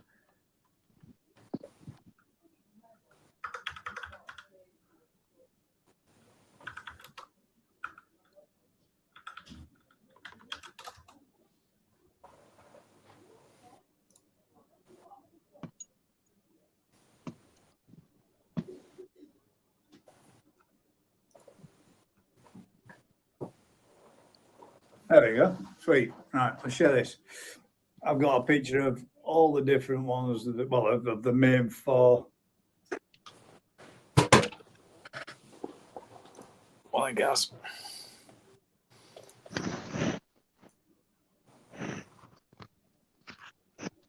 So there we go.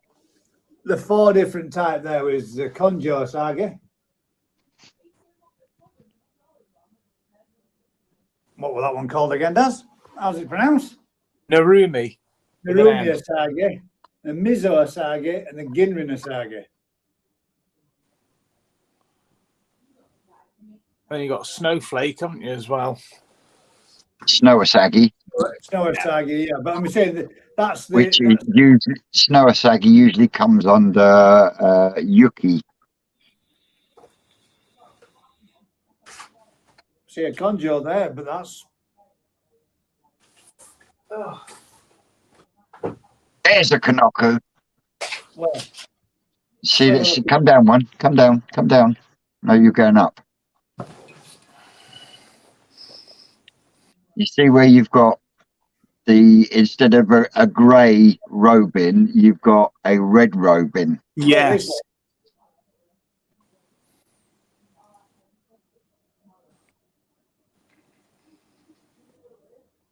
So instead of having the grey robin, wow.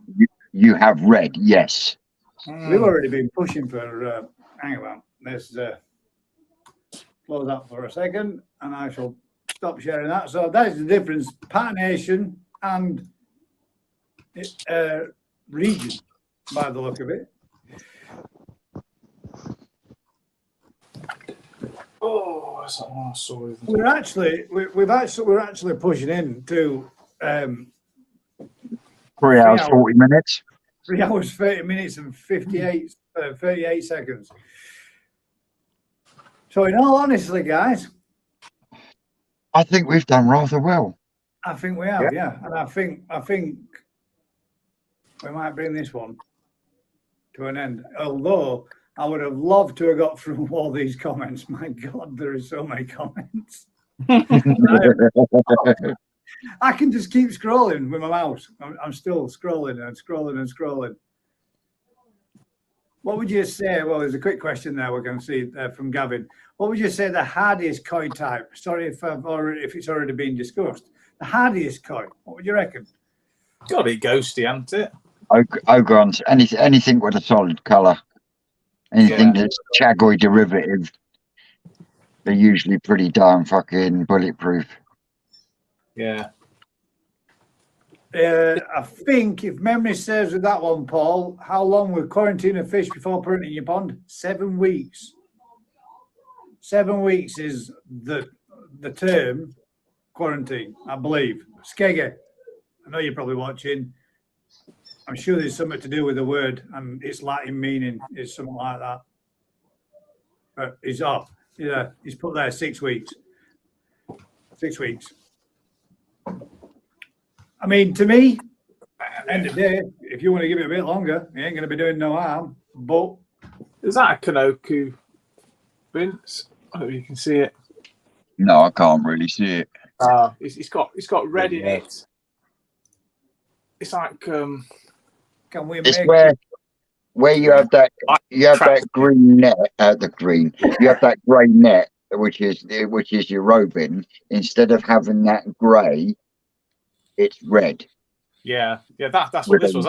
With a really white background with the red along the bar. Just oh yes. Yeah, they are nice. We'll have a quick flick through some of the last comments, which we've got. Paula says, thanks, Skeggy. I see Koi says, bloody good night. Cheers, Steph. DT Koi says, top show, Gaz. Jigs Mountain View says, night all cracking live. Bubble and Finn says, I would quarantine for as long as you can. I've had some quarantine for months now. It's a good job I did. There we go.